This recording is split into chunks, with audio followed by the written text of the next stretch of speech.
a quick instruction to our interaction in Zoom meeting and our webinar rules. So please can you share the rules, the guidelines?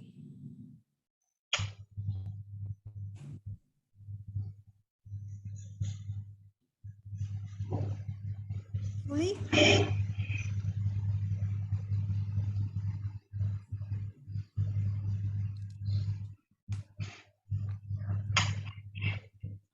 Okay, great.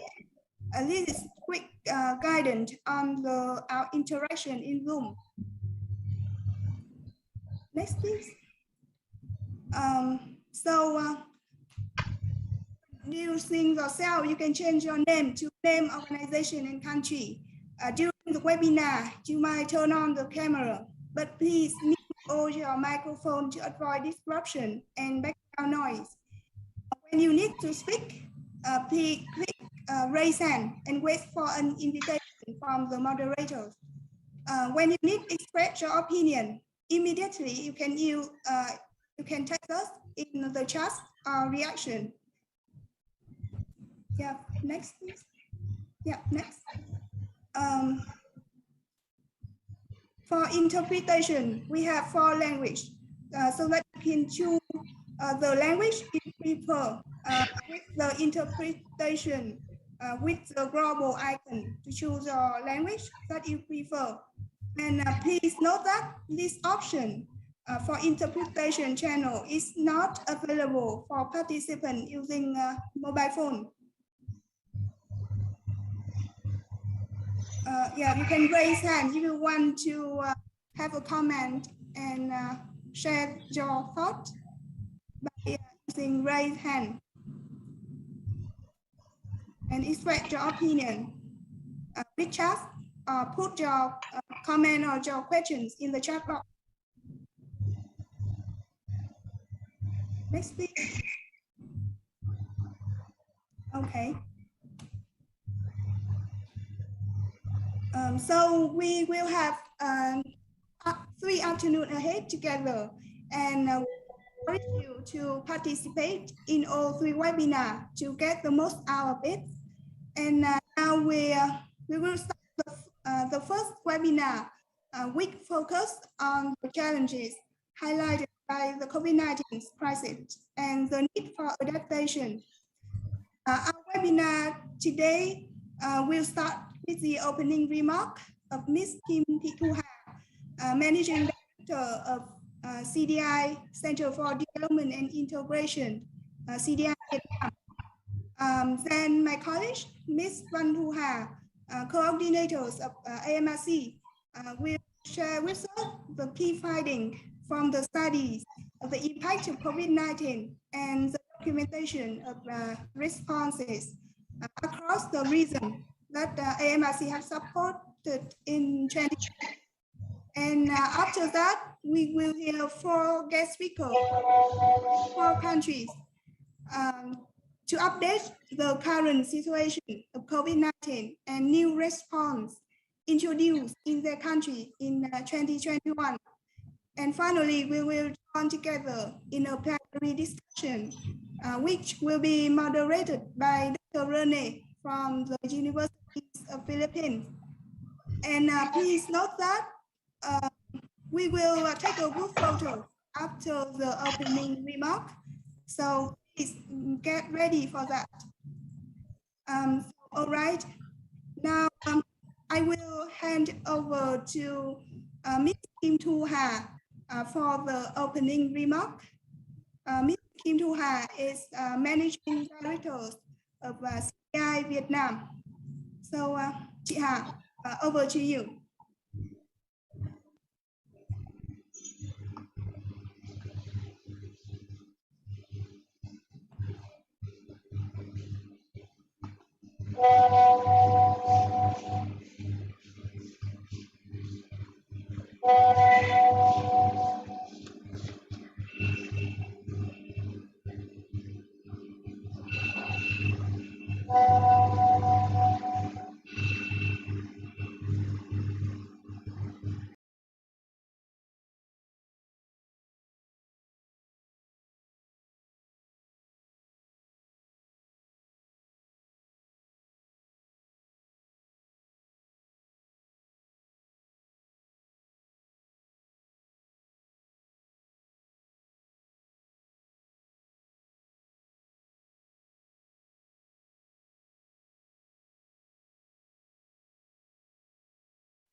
you hear me now?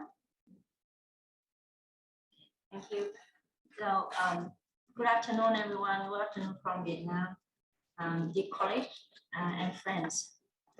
It is a great pleasure for me to welcome you to our webinar series, Rethinking of Social Protections in Southeast Asia Countries, Challenges of COVID-19 Crisis and the Way Towards Transformative and Social Protections. I would like to warmly welcome representatives from national and international organizations, civil society networks, research institutions, and interested individuals in Southeast Asia countries who are with us today. We are living under the most serious public health disaster in the contemporary times. As you may know, COVID-19 is posing critical challenges for people around the globe. However, it also offers opportunity for us to look back and to look ahead. The current global health crisis shows the crucial roles of social protection, which acts as essential safety nets for the poor and vulnerable citizens. And we must turn COVID-19 into a unique opportunity to think and rethink on social protections and the ways towards transformative social protections. In Southeast Asia, for nearly the past 2 years, countries are all battling COVID-19 infections or death tolls driven by the Delta variant. As the crisis continues, an existing social protection system have revealed weaknesses and gaps. Taking stock of policy responses and emerging lessons becomes increasingly important. It's high time for Southeast Asia countries to have a collective action and reflect on the social protection system. In order to share ongoing social protection response to COVID-19 and discuss the need for changes in social protection system in Southeast Asia countries in responding to the changing context, we have joined together to organize this webinar series on social protection in Southeast Asia countries. This series of events is organized by the Asia Roundtable on Social Protection, AROS, hosted by the Confederation of Indonesia People Movement, KPRI, and the Asia Monitoring Resource Center, AMRC, with the support of Center for Development and Integration, CDI Vietnam. Dear colleagues and friends, today is the first day of the 3 webinar series. We are holding a discussion on the first day with the topic of challenges highlighted by the COVID-19 crisis and the need for adaptation. And tomorrow, we will examine the financing gaps of social protections in response to the impact of COVID-19 in Southeast Asia. And on the last day, on Wednesday afternoon, we will rethink about the COVID-19 pandemic and move on with current global debates as well as regional initiative towards transformative social protection. And so-called the webinar 3 have the topic on towards transformative social protections in Southeast Asia, rethinking up on COVID-19 pandemic. And finally, with in such a special conditions and with a lot of joint initiative and effort from all the partners and participants today, I wish you a successful virtual meeting, and I look forward to hearing your discussion and learning from your insight during our 3 webinars. And on behalf of the webinar organizers, I would like to start the first webinar on challenges highlighted by the COVID-19 crisis and the need for adaptation. Wish you a very fruitful discussion and many ideas for today. Thank you. And to be continued, I would like to introduce Ms. Van Thị Thu Hà, the program coordinator from AMRC, to share the key findings from AMRC supported study on the impact of COVID-19 and documentation of COVID-19 response measures across 5 countries in Southeast Asia regions, especially in 2020 responses. Thank you. Thank you, Kim Thu Hà. So you will show my presentation or I do myself?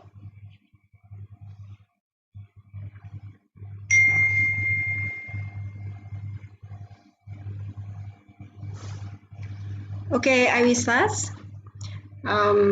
Some brief on the impact of COVID-19 in Asia. That's key finding from AMRC supported study in 2020. Next, please. Next page. Yeah, before.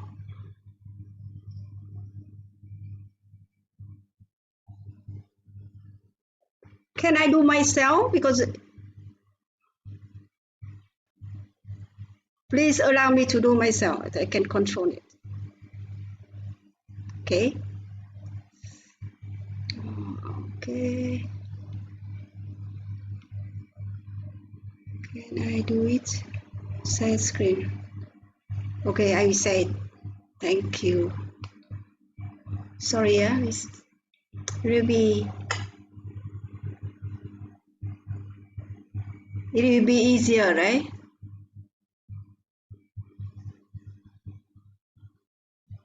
Can you see it?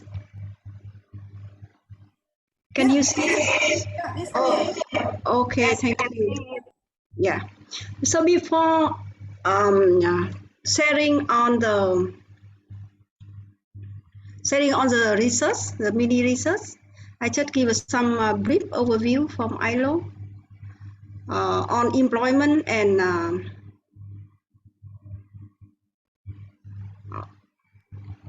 oh, what happened? Hello?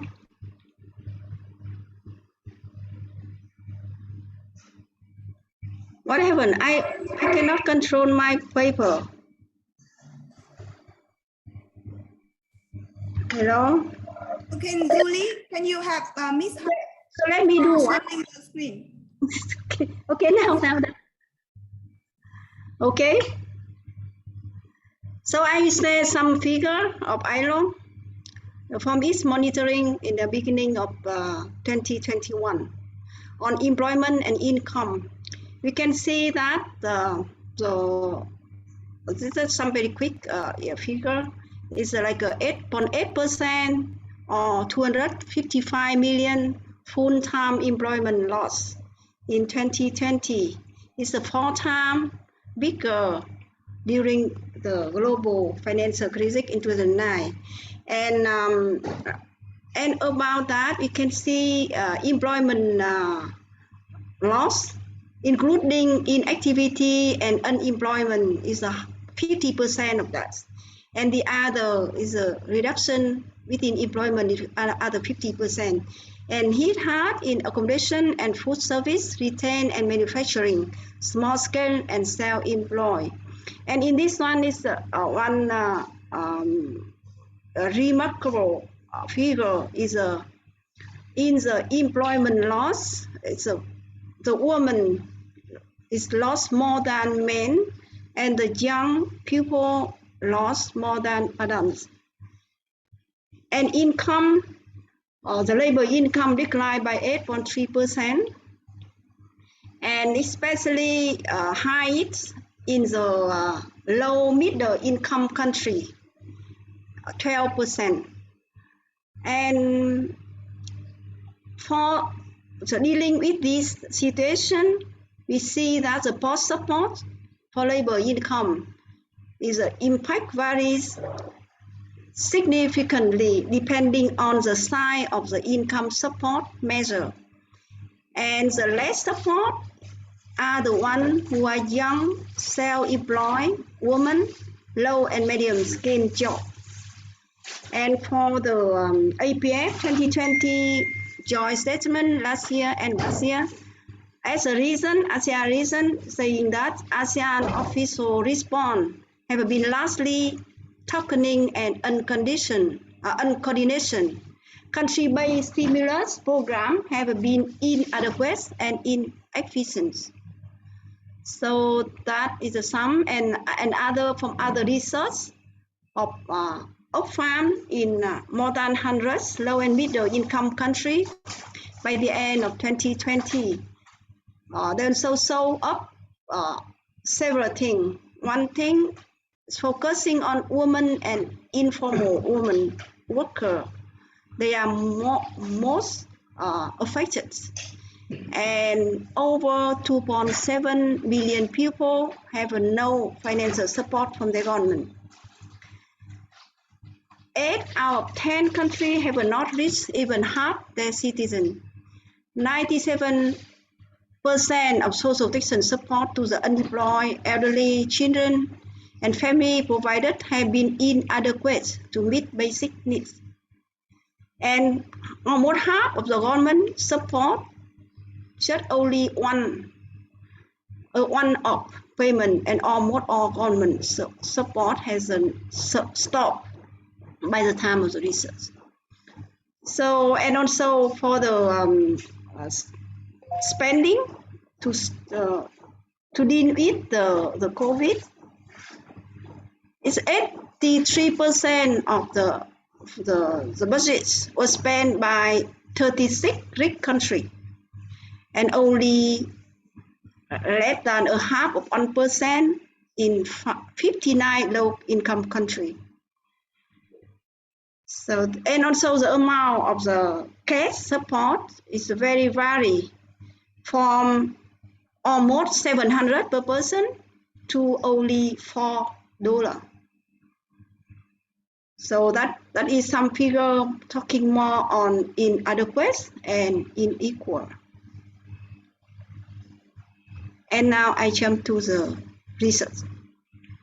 In the later half of 2020, AMRC supports members of AROS in both South Asia and Southeast Asia countries to do the service, to do the mini research. And at Southeast Asia, there are 7 mini researches in 17 cities and provinces in Indonesia, Philippines, Cambodia, and Vietnam. And the respondents is more than 1,500 informal and formal workers, and some other stakeholders like research, like a government union and CSO. And among the research, there are 4 research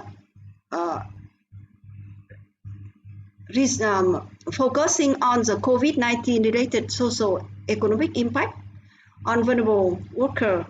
That's a research from Cambodia, from Vietnam, Philippines, and 3 research documentation of COVID response initiative. So that is like a solidarity-based action by HomeNet in Philippines, or grassroots mutual aid practice Indonesia, or various actor response in Vietnam. So that is an overview of the 7 research and some finding. Talk about some finding. So this one is some finding relating to the economic impact. We can see that some point worker livelihood and income partially or completely lost, especially women, vulnerable workers in formal sector, and informal migrant workers who are less or excluded from social protection. Some figure like more than 80% informal workers lost at least 50% of their monthly income, or more than 70% informal workers could not maintain their usual job. And this give impact that is a domino effect on how spending, utility payment, daily basic needs expand, payment for debt and loan.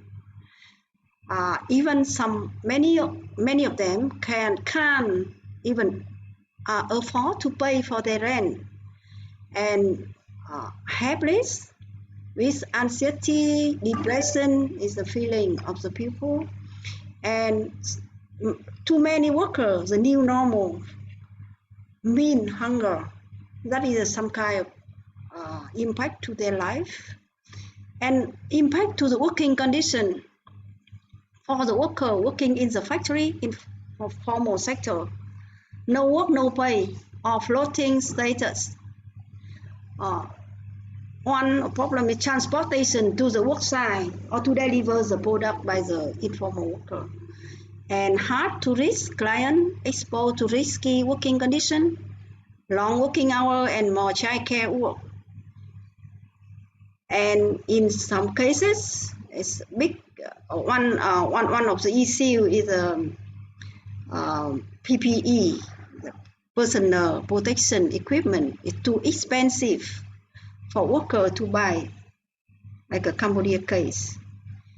And impact from on social perspective. We can see about healthcare, poor and insufficient facility, difficult to access. For education, challenge is online classes for children, brought about heightened stress for women, including concern about where they will get the money to buy the necessary gadgets, internet installation, and Wi-Fi subscription. And for social protection is a poor social protection. No or very little access to social protection for informal workers, or being excluded from government cash assistance during the pandemic. Very few workers receive government support.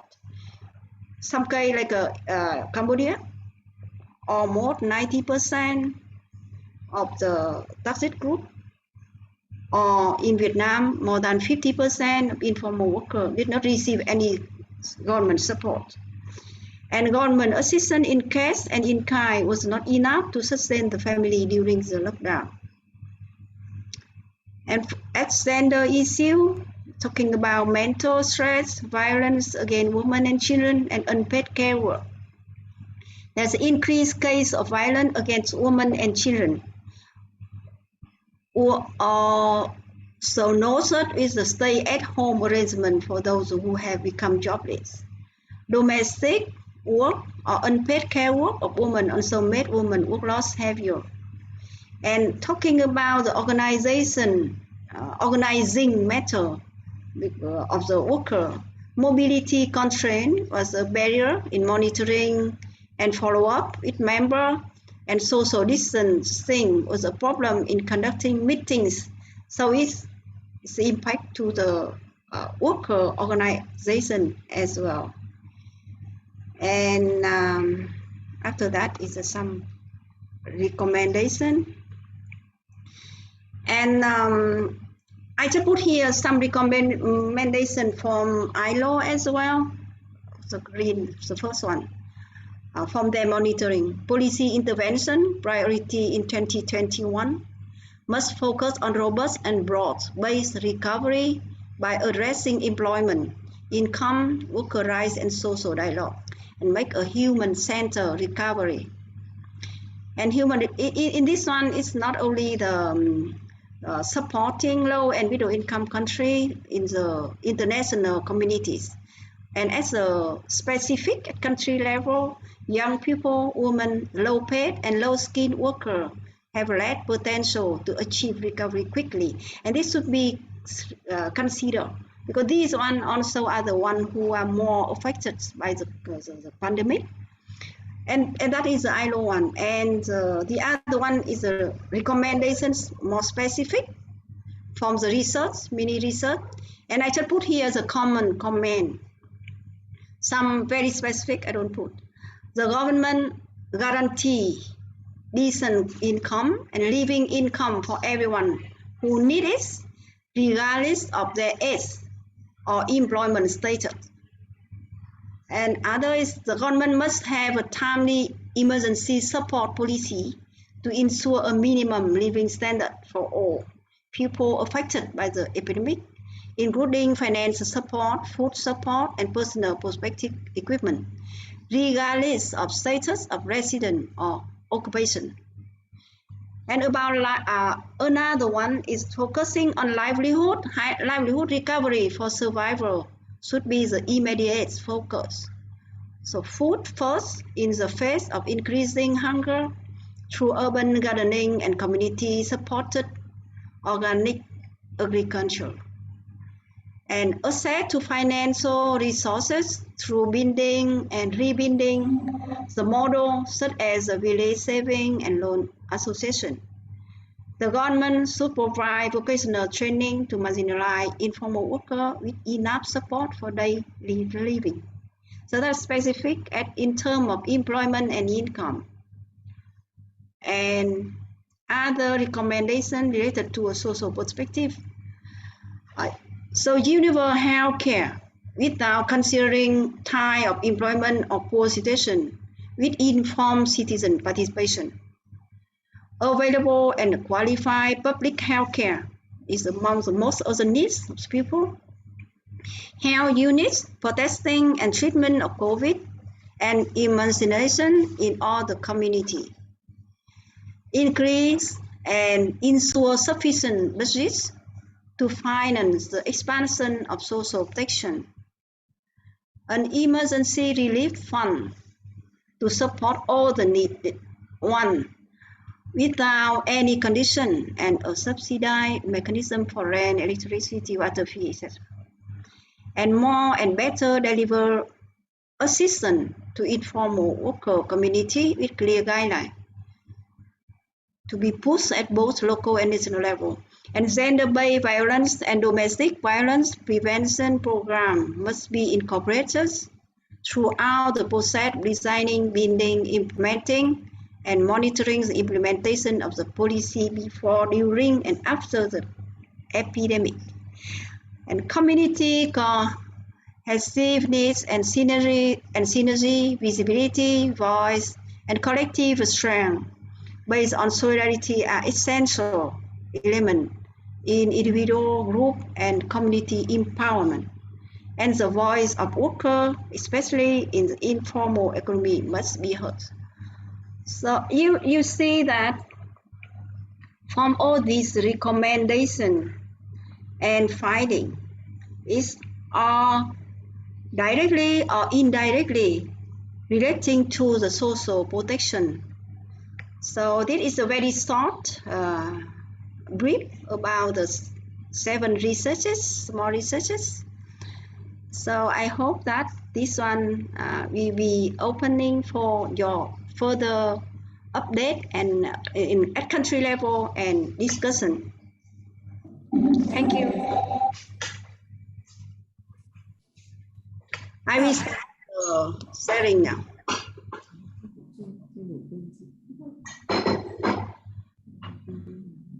Thanks, Ms. Thuha, for your presentation.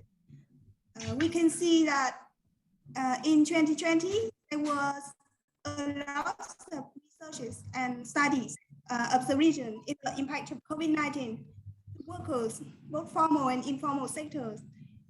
A large number of initiatives as well as good practice in COVID-19 response measure across the region. And now, how about the situation in 2021?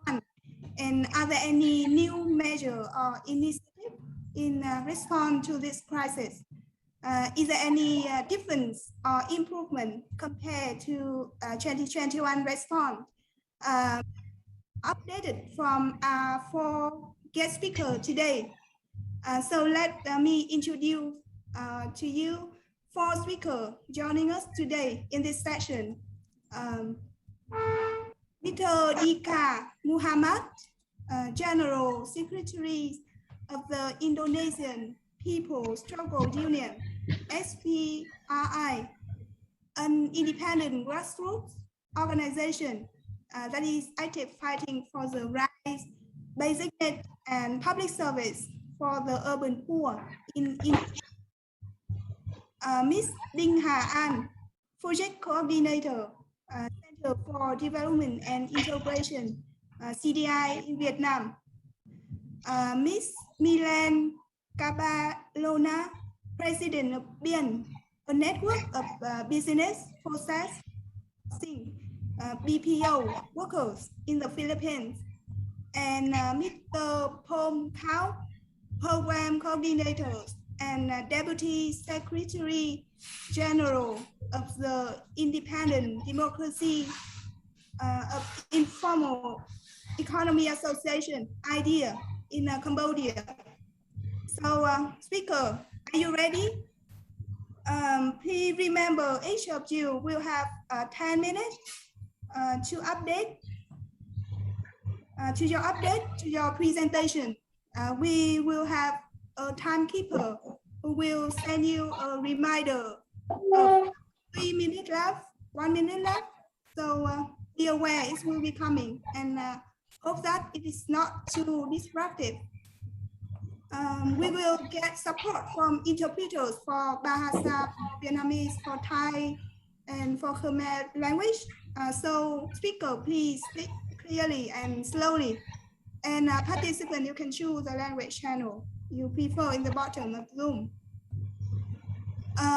So we will go through all 4 presentations one by one without Q&A in between because we don't have so much time. So if you have any comment or questions to our speakers, please write them in the chat box. Our support team will collect all of them and we will come back and address them in the plenary discussion. So now we will start with Mr. Dika with the update from Indonesia. Dika, are you ready? It's over to you. Siap. Yeah, thank you. Thank you. Check.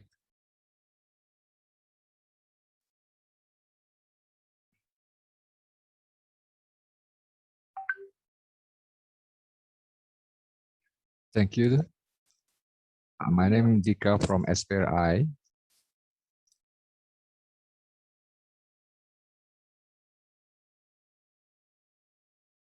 Today, I would like to share the experience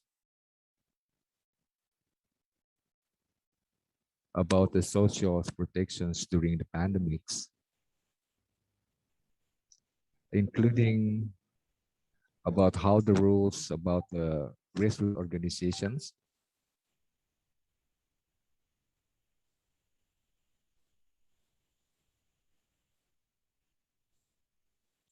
next.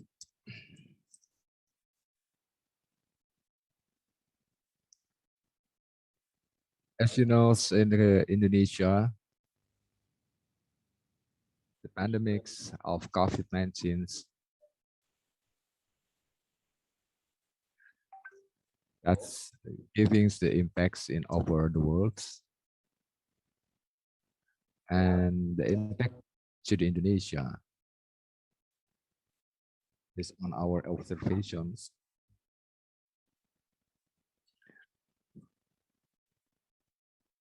The first awakening in economic cycles at all levels.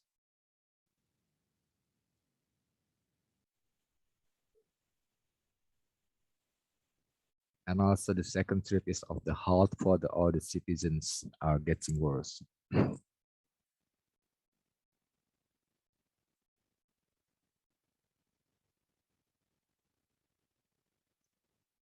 And the third is declinings of the people, of the purchasing power in markets, and because the increasing of the poverty and unemployment.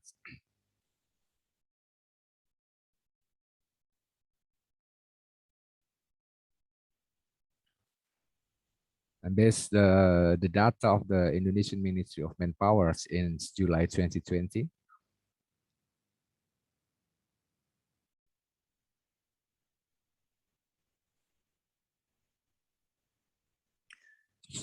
show that affected around 3.5 million workers by COVID-19.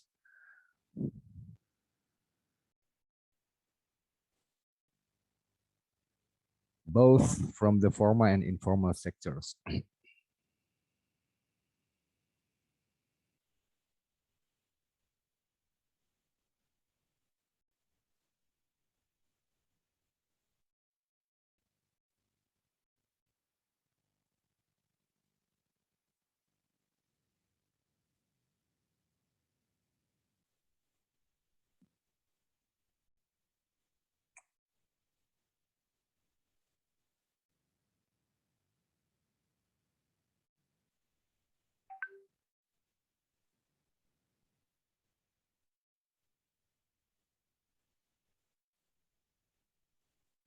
And based on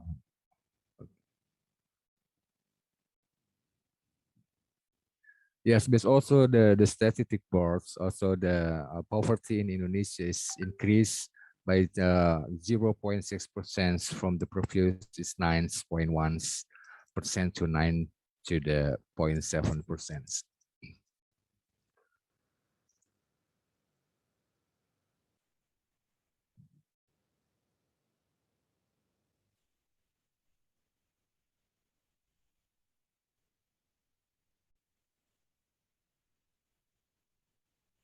Which means that the poor levels in Indonesia is increasing during the pandemics.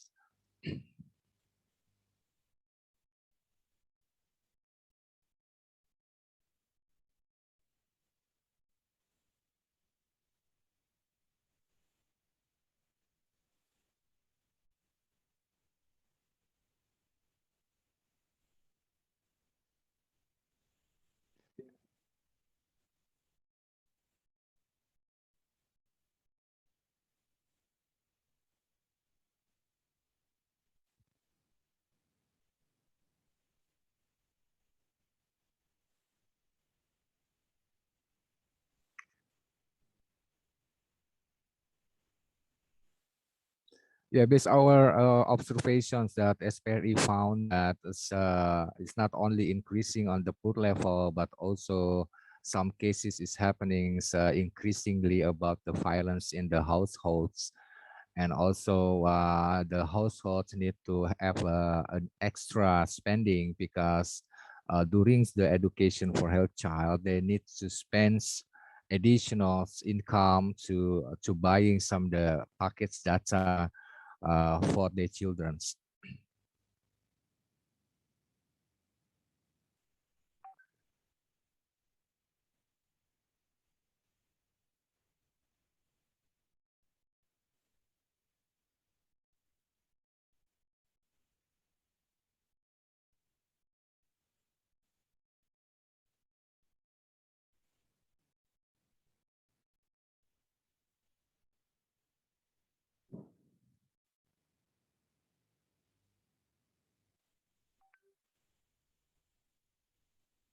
Oke, lanjut Mas Dika, kayaknya nggak kedengeran sama mereka.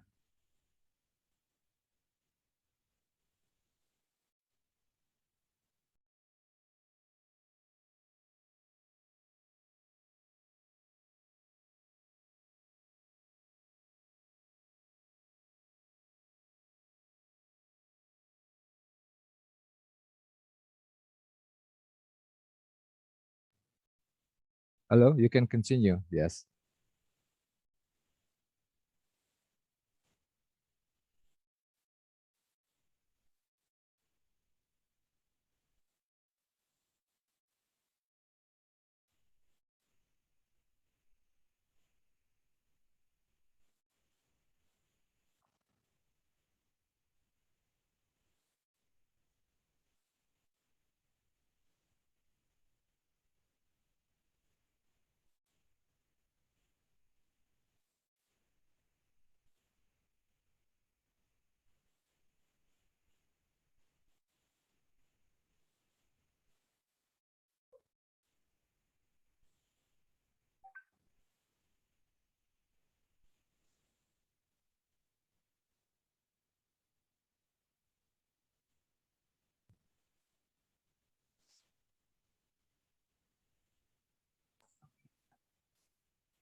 Oh, sorry, Dika, we cannot hear your voice, so that our interpreter cannot translate. Yeah, can you? Oh, unmute already. Okay. Yes. This is a social protection schemes amidst the COVID in Indonesia that the governments, Indonesian governments, have some 12 social protection program interventions that was carried out by the Indonesian governments. The total budget's allocation is around 256 trillion rupiahs, and the realization is around 260 trillion rupiahs around in 2021. 2020. But the point is mostly the target recipient is not yet universal, but is mostly targeted, as you show on the graphics on the chart, that from 12 social protection programs, they have different targets to benefited by the programs.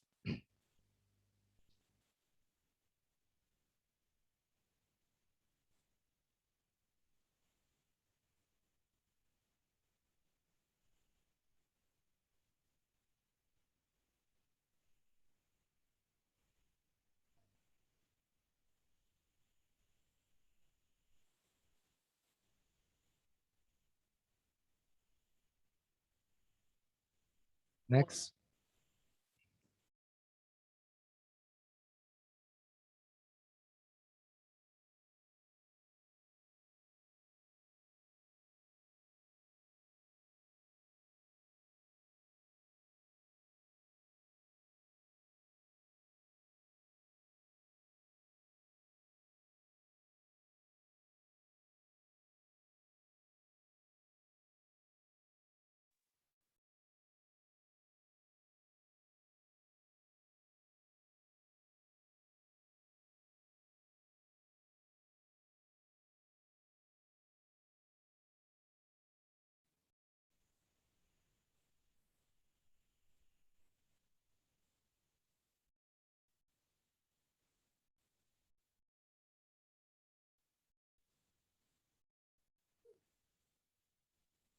Yes, you can continue.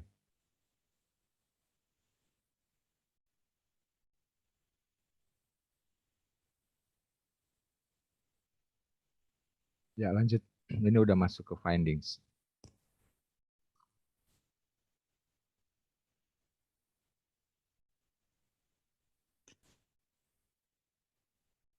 Based on the findings from our grassroots participation monitoring,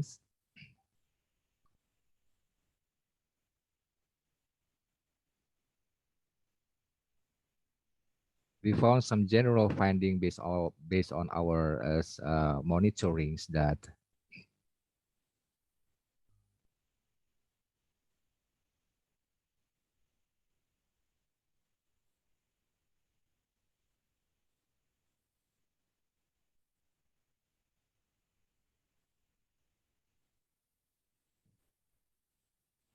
we are using the audit social tools as the participatory monitoring to engage directly with the social assistance beneficiaries.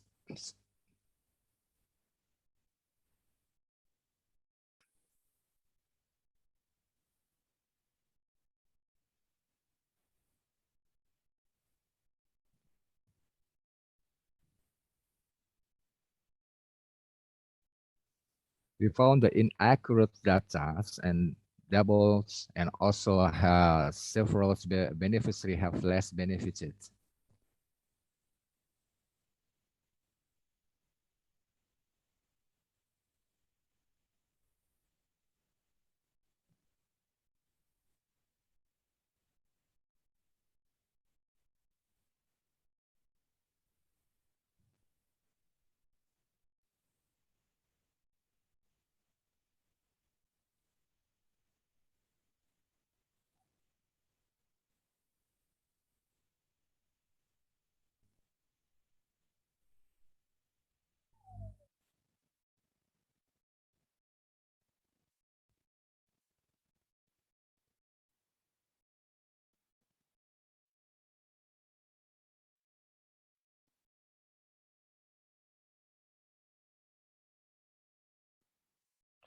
Yeah, we also have found that there's many misadministration procedures during oversights in the community levels.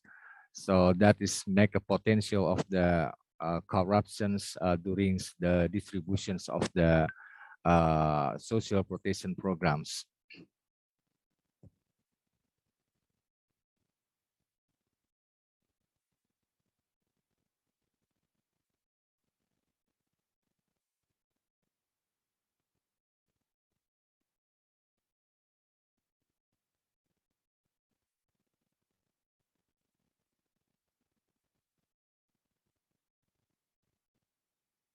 Mostly of the beneficiaries say that all the schemes looks like very not effective.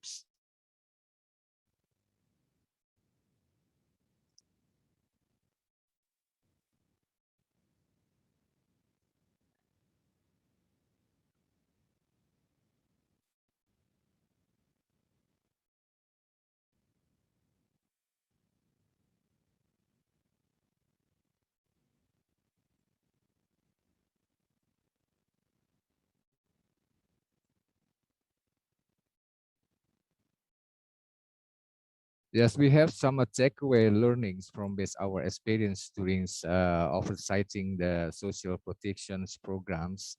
That the first, we mentioned that the improvement of social protection programs in times during the crisis must consider the timelines of the distributions by integrating then the updating data for the target beneficiaries.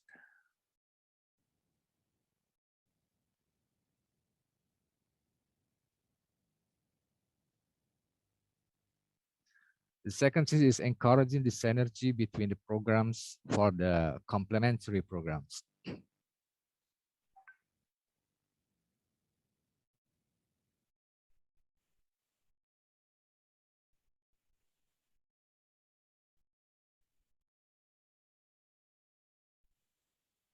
And the third is the reform of social protection programs must be consistent and carried in stage with the institutional readiness and data accuracy and also the budgets.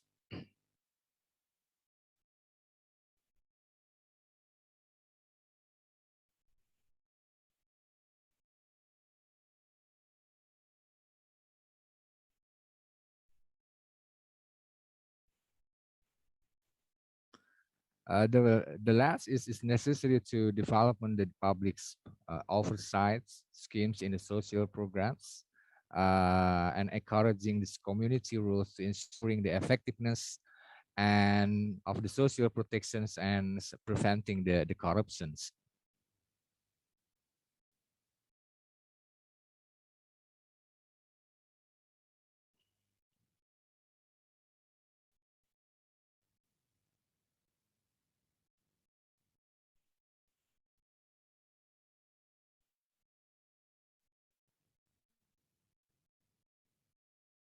Yes, and the last, in the term of the consumptions, we saw that social protection programs, this must be accompanied with the community empowerment. So it's just not only for the consumptions assistance. This is point is for the sustainable livelihood during the crisis and the post-crisis.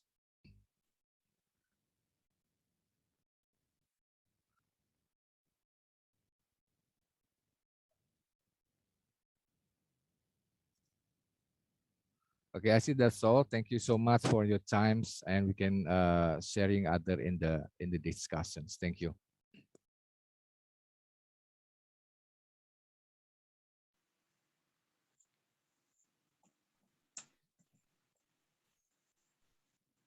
Yeah, thank Dika with Terima kasih Dika from Indonesia. dari Indonesia.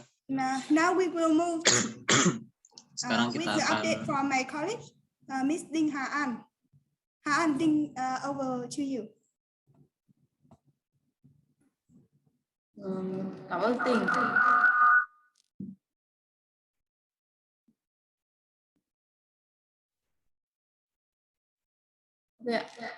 Cảm ơn Tình.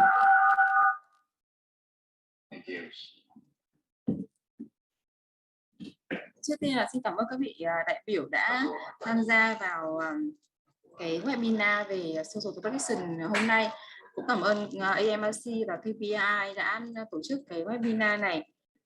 Trong bài trình bày của tôi thì trước tiên là xin phép sẽ share màn hình đúng không ạ?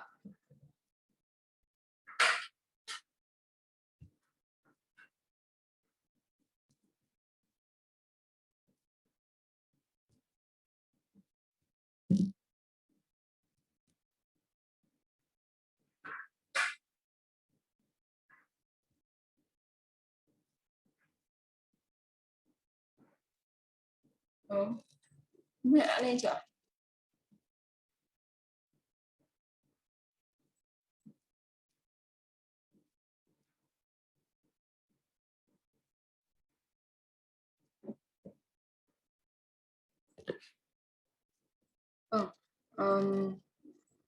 Ok rồi đúng không ạ? Mọi người đã nhìn thấy cái màn hình tôi share rồi đúng không ạ?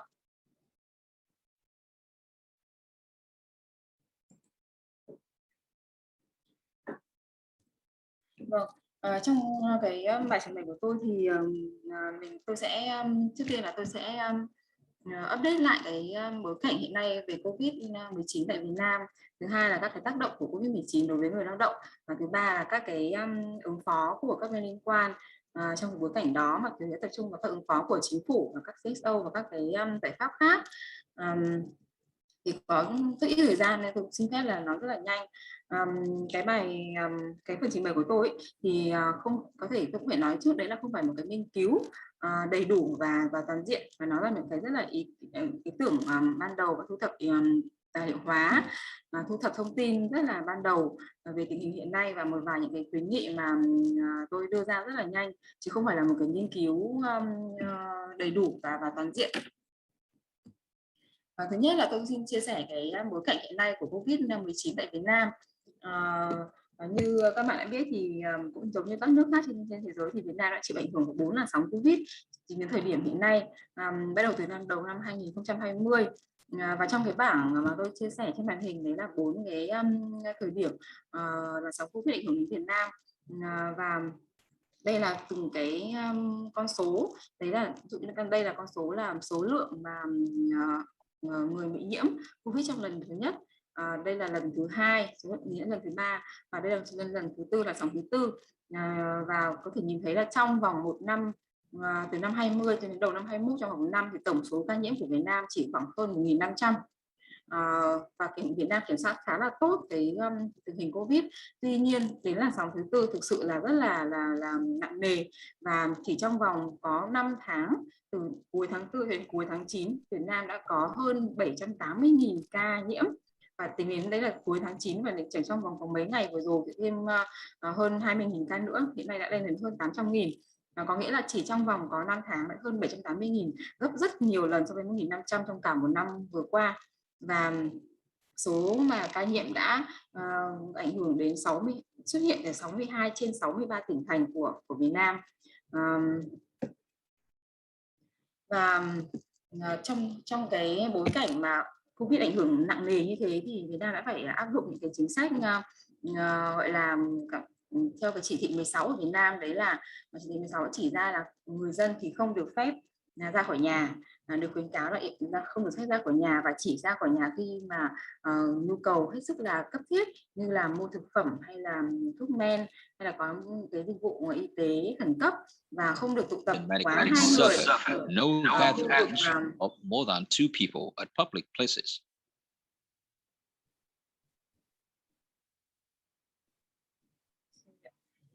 Và không được tụ tập quá 2 người ở những nơi công cộng. Not more than 2 people at the public places. Các cái giao thông công cộng, đặc biệt ở hai thành phố lớn, and especially in the two big cities like Hanoi and Ho Chi Minh City. Sóng thứ tư của Covid thì này ảnh hưởng nặng nề rất lớn ở miền Nam. And it is so serious they affected in Ho Chi Minh City and four surrounding đã áp dụng chỉ thị 16 này trong vòng 4 tháng. The Directive number 16 already applies 6, 7, 8, 9 và mới được nới lỏng cuối tháng 9 vừa qua. And in just last month it was untightened, especially in Ho Chi Minh City. Food was distributed by the military officers, and medical supplies and food were distributed by local authorities and working with the militaries and other voluntary organizations. Về cái tỷ lệ vaccine thì tính đến regarding vaccination, as of today, Vietnam has injected 46 million doses of COVID-19 vaccine. Actually, the rate is not high, but I think để tiêm cho người dân. Riêng it đối với is cả Hà Nội và Thành phố Hồ Chí Minh là hai cái nơi mà rất là tập trung đông người và người lao động, thì tỷ lệ very tiêm big khá là cao problems rồi. Đây tỷ lệ whereas tiêm we ít một have mũi not là Hà Nội là all 126% city và and provinces are vaccinated, trên but 100% ạ. also Trong what tỷ lệ in này Hanoi bao gồm cả những Swing người dân City, đang di cư, chứ không phải nằm trong địa bàn including thành migrant phố. people, but not only as a citizen in the city. Và với những cái tình hình bối cảnh như thế thì đã gây ảnh And hưởng rất in là lớn such a đến context, it kinh tế và influences xã hội ở on Việt the Nam. social economic situation in the South. Nhất là về cũng phải nói là về GDP. GDP thì Regarding GDP, trong 3 quý đầu tiên của năm in the first 2021 three đã quarters giảm, of tức là tăng 2021, trưởng âm it 6,17%. decreased Đây là con số cao nhất từ rất là nhiều 6.17% năm of the nay. same period Và of last GDP year. trong 9 tháng trong 2021 thì chỉ tăng khoảng 1,42%. Và trong vòng 9, nói chung thì trong vòng 9 tháng qua within thì số lượng doanh 9 nghiệp đã months, phải ngừng hoạt the động là numbers of enterprises 45.000 doanh nghiệp, tăng suspending business 16,7%. was Trong đó 45,1,000 thì enterprises, 32.000 of doanh nghiệp which đang phải dừng hoạt động 32,4,000 và đang chờ enterprises stopped để operating hoàn thành thủ tục giải and thể. waited. Trong đó thì có đến 12.000, gần 13.000 doanh nghiệp đã hoàn thành các thủ tục để giải thể. Trung bình thì hàng tháng có đến khoảng 10.000 doanh nghiệp bước vào thị trường. Và tỷ lệ thất nghiệp trong 9 tháng là 2,67%. Ngoài ra thì có một cái ảnh hưởng khá là nặng nề do Covid, đấy là có đến hơn 19.000 người đã thiệt mạng đã chết vì Covid, và có khoảng 1.600 trẻ trở thành trẻ mồ côi, mà trong đó 1.500 thì đang sống ở Thành phố Hồ Chí Minh. Thực sự nhìn thấy là một con số rất là lớn, ảnh hưởng rất là lớn đến an sinh xã hội ở tại địa bàn, và nó yêu cầu vấn đề về sức khỏe, về tâm lý, về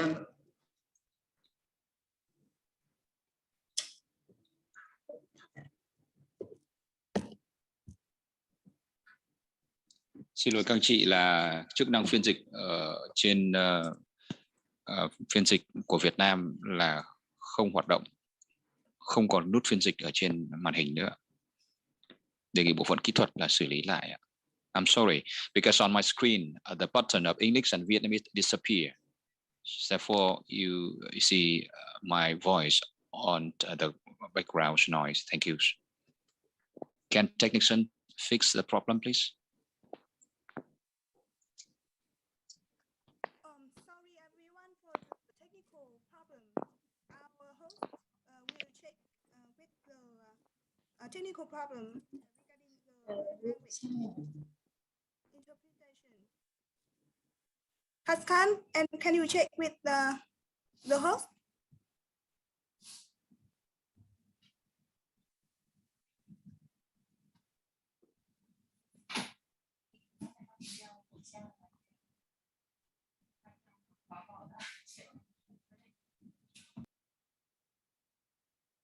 Can the hot check again assign Mr. Quay, interpreter Vietnamese?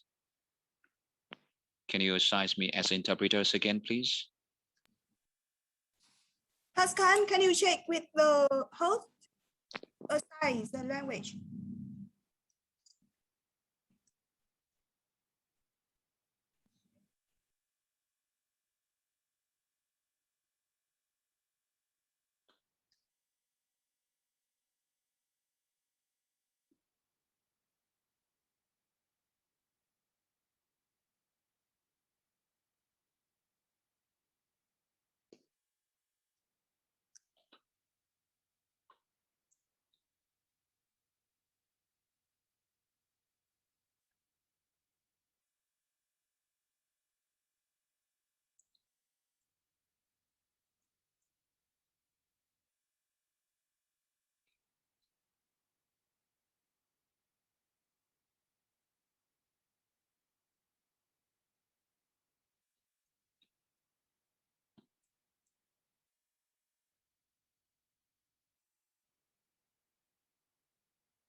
Sorry for the technical problem.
this problem before we officially started the meeting.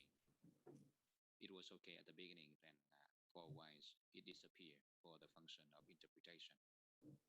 So where can I continue now? And I hope the technician could figure it out. On which slide?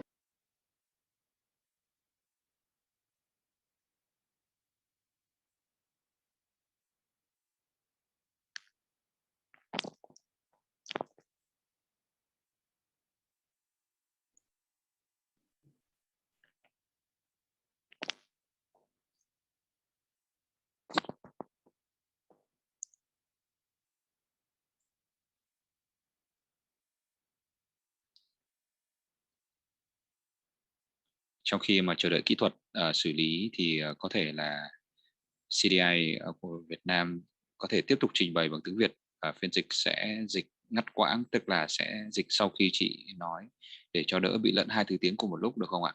Tại sợ các bạn chờ lâu quá.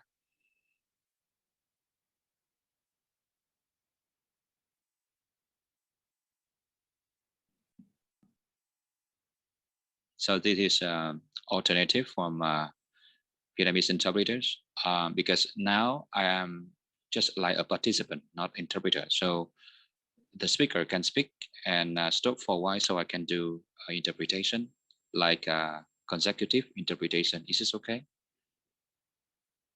Yeah, please go ahead. Anh Quỳnh. Okay. Vâng, mời chị An tiếp tục trình bày ạ. Chị nói khoảng 2-3 câu và dừng lại, sau đó em sẽ dịch để cho các đại biểu cùng nghe chứ không thể chờ như này lâu quá. Okay, so we continue with consecutive interpretation now. Sorry for that.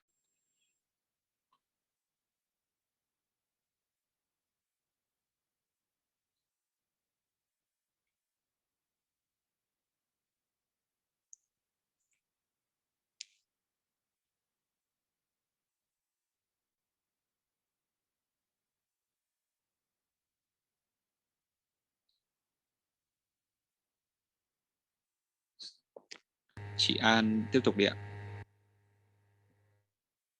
2%. Và trong vòng tổng 9 tháng qua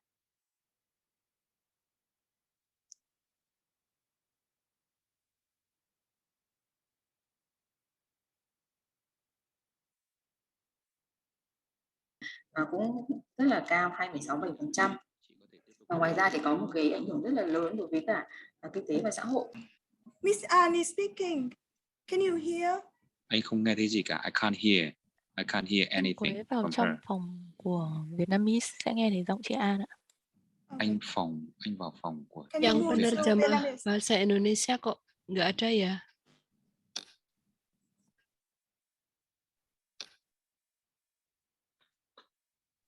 Apa Mbak? Mbak Wun apa?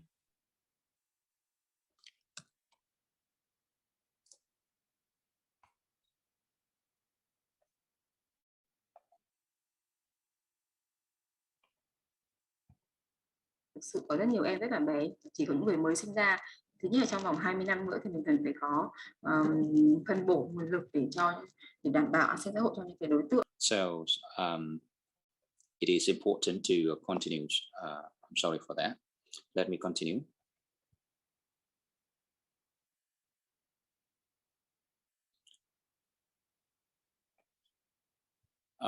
Regarding the impacts of the COVID-19 to workers, I would like to just go through some key impacts.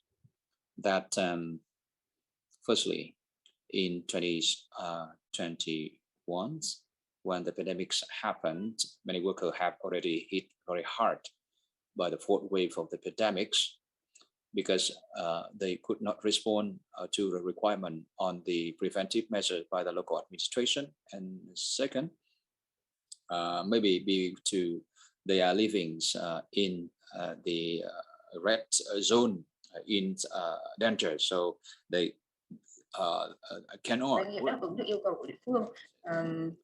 Because they have to respond to requirements on these preventive measure. In Vietnam, we used to say 3 on site. What it means? It means that the work, they stay and they stay overnight, right at the location of the factory.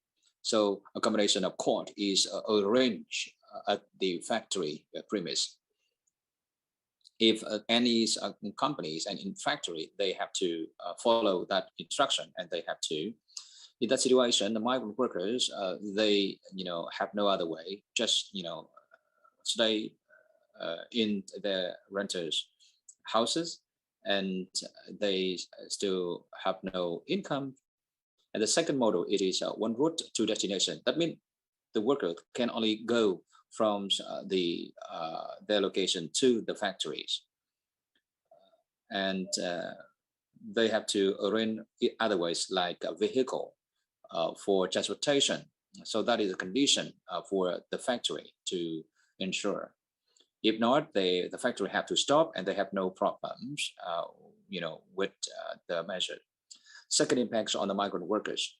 They are stuck in the big city with little or even no financial resources to overcome the crisis at its sets. And many migrant workers in industrial zone, they cannot go to work, they have no income, or even they cannot get back to their hometown, provinces. They still have to, are forced to stay in their rented areas. And the local authorities, and especially the hometown, could not have way to welcome them back. And the next one, it is a psychological instability. The worries due to no income, or they could become zero at any time, or to be affected at any time. So many employees have been infected due to COVID-19. And the fourth impacts of COVID-19 to worker is they have to cut down or unnecessary needs, in which the more it is food. They have to reduce food within a meals in a day.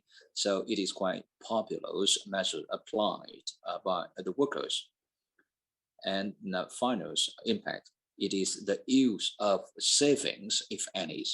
I say if any, because not all the workers, they have saving, because they seem to spend up all the income they earn in a month, because some they still have to borrow, and if they can earn something, they seem to send money back home. Therefore, many seem to borrow more money, or even get in the debt situation. And with such debt, could be for 2-3 months of no job like that, it is very difficult for them in that situation.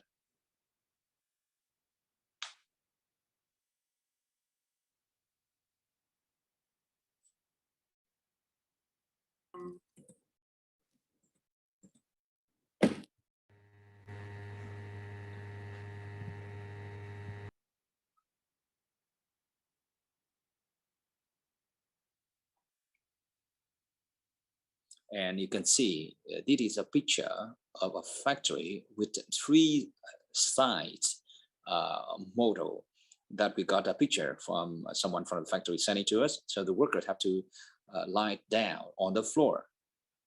Now, I'd like to talk to the responses to COVID-19 by stakeholder. As I share with you, apart from the governments, we still have some measures taken by the stakeholder.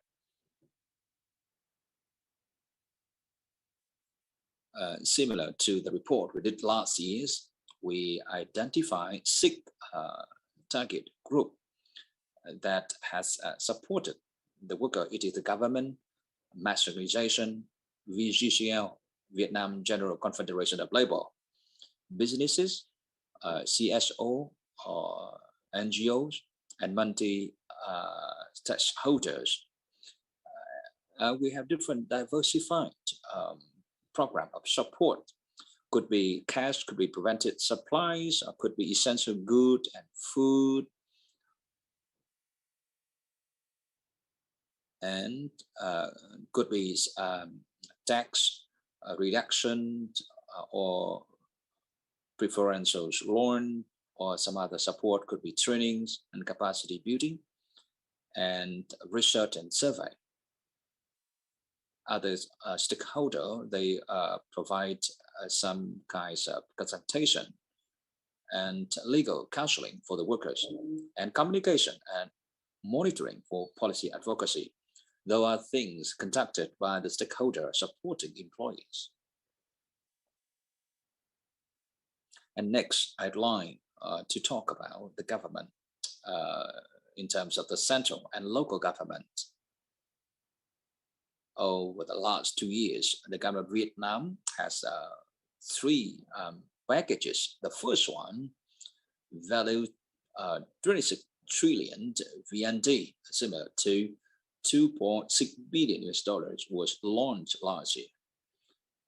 And following to the report we have, as of May this year, only 22% of the food package has been disbursed due to different reasons.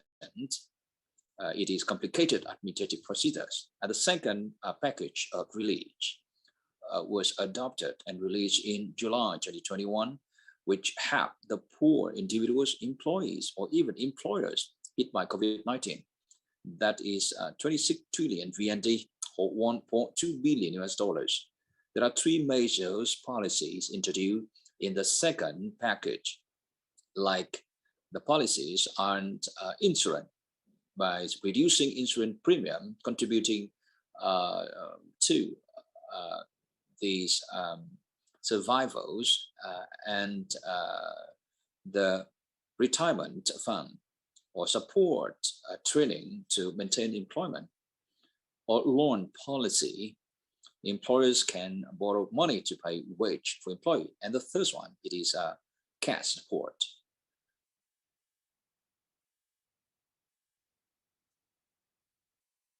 We have some analysis with some improvement and weakness of the second relief package. Some improvement is more group of individuals accessible to the package, especially those who have already confirmed a COVID patient, or it had been expanded to children, artists, or working for state-owned unit, or workers in the informal sectors. And one more point is in the second package, which allowed the local authority to directly allocate support to informal workers who have no labor contract, or provinces, they develop their own criteria to recognize this group of workers. Like in Ho Chi Minh City, there are different informal group of individuals. For example, the lottery seller in the trees. So the local authority are allowed to identify which are these informal workers and people needed support. And more straight to the point is administrative procedures for people to access of the funds are reduced and simplifies. However, there are things we consider remain weakness. For example, the total budget of the second package only accounts for 0.4% of GDP. So it is quite small compared to other countries, like about 5% of annual GDP. And the level of support is low. For the second package, it is about 3 million US dollar. It is, still lower than the reasonable minimum wage. So level of support is quite low. It is one-time support, but not repeated support. And administrative procedure, though I said that it has been reduced, however, there remain challenges. For example, people are required to show their registration of resident, and the identification of whether the people are migrant workers or formal or informal workers still depend on the approval by the local authorities. And of course, it depends on the financial capacities and resources in that province and city. So it may lead to inequalities in distribution of support. And the third release package, it is adopted just recently on the 24th September. That policy will support employees and employers affected by COVID pandemic, and that would be used from the unemployment insurance fund. And beneficiaries of this package are employees who are participating in unemployment insurance or who have already stopped to contribute unemployment insurance as of September the 30th, 2021. And also following to this package, it reduced the contribution to unemployment insurance fund for employers affected by the COVID-19 pandemics from 1% to 0% of the total monthly salary of the employees participating in unemployment insurance.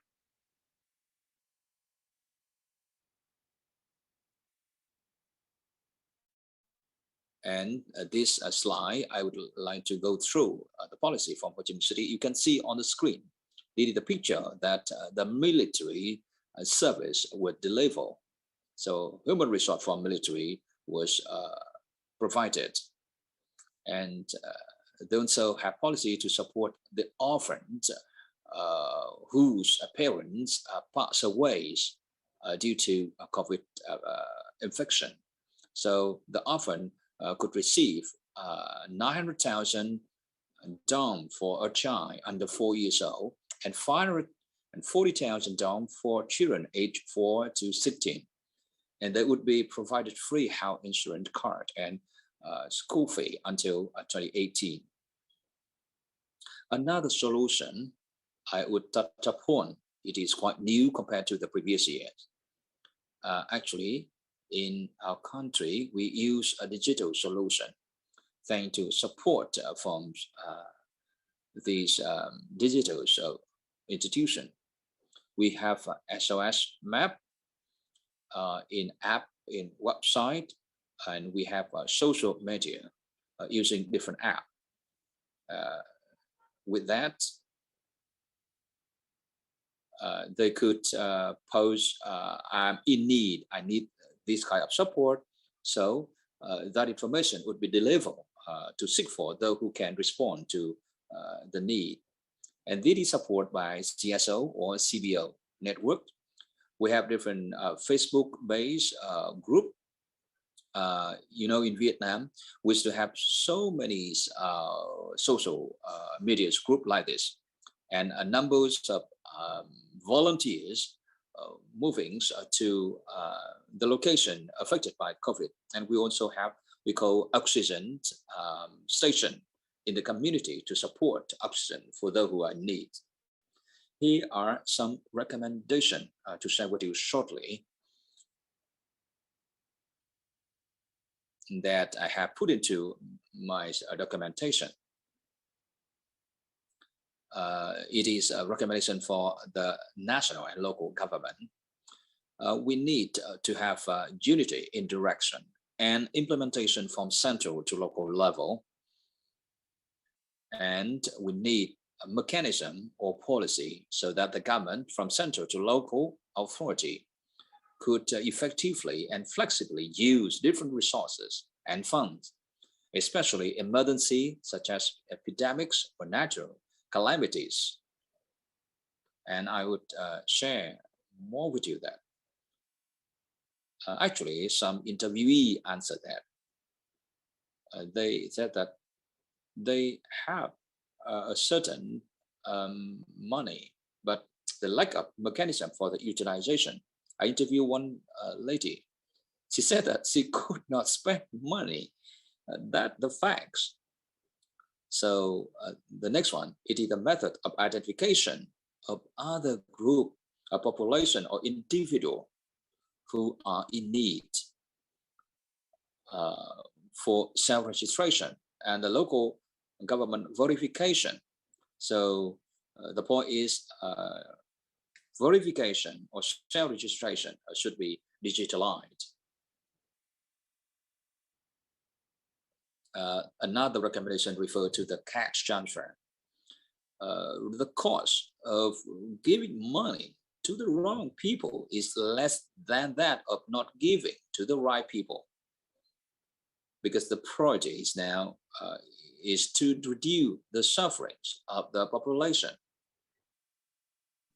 Therefore, sorry, is Xian, difficult. we a bit ran out of time, so we'll move quickly with your presentation. Just wrap up. She's about to finish. Yeah. So my next point, it is building an inclusive and resident social protection system for all. It should be an important component for recovery strategy.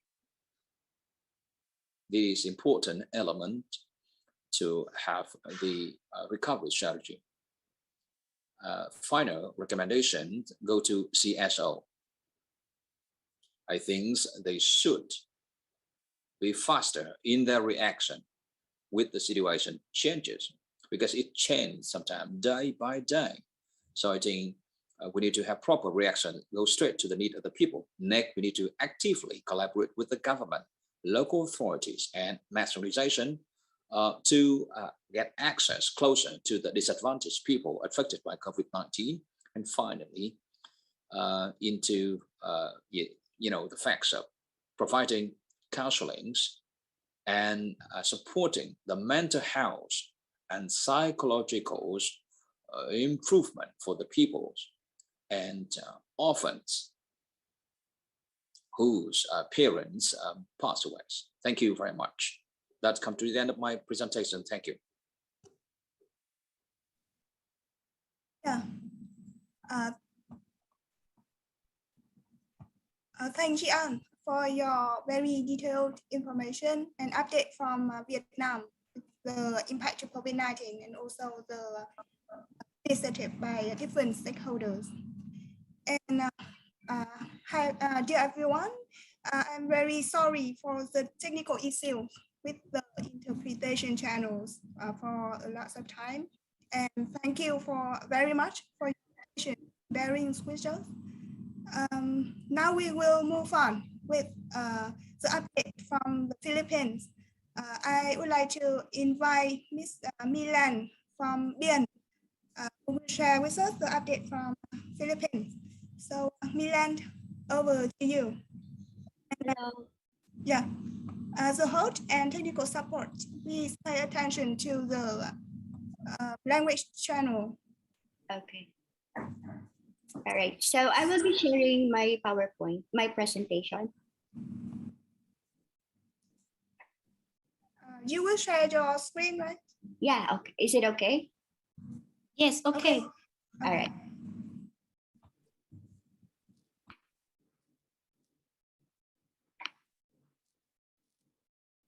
Okay, thank you so much, and good afternoon, everyone.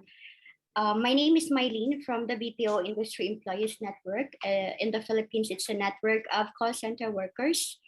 And this presentation, Risking Life and Limbs,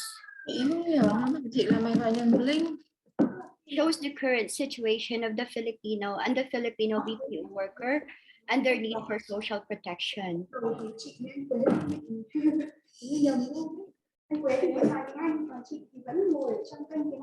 COVID-19 has ravaged the entire world. The Philippines had it worst with the onset according to the Bloomberg COVID-19 resilience ranking, 53rd. Scoring metric the virus with very minimal impact of social and economic impact, flight capacity, community mobility, healthcare infrastructure, and vaccine rollout, with the economy reopening. As of September 30, we have about 2.5 million confirmed cases and an average of 20,000 cases daily. compared to our neighboring country in the Southeast Asia, which also has been hit. This number is even conservative as there are undetected infection in the community as we have slow tracing and testing only those who are sick and have symptoms. As you can see, it's 2.5 million and 20,000 daily average. Now, government response, of course, militaristic lockdown had been in place in the country since March of last year in varying degree, and even the longest in the world. Today, although government had eased the movement restriction, we still have limited public transportation and establishments are opened on a very minimal capacity. And no face-to-face classes just yet as we have very low vaccination rate. Now, this pandemic in hindsight shows the worsening inequality in the country with relatively affluent Filipinos able to work from home, order in groceries, and reduce in exposure to the virus, while others engaged in service sector employment faced greater risk or even lost their job. There has pre-pandemic, there have been existing social protection for Filipinos like 4Ps, or we call Pantawid Pamilya Filipino program, which is a conditional cash grant for poor Filipino. We have senior citizen benefits for elderly, social security service, which is an insurance program for regular and informal workers. We have PhilHealth, which is our national health insurance. We have expanded maternity benefits or solo parents or benefits for person with disability. With the onset of the pandemic, of course, various government agencies offer cash aid to cushion the impact to the most vulnerable sector in the community. So we have Department of Social Welfare and Development who offered social amelioration program. It's a 2 months cash subsidy to low-income Filipinos to afford them basic needs during the pandemic.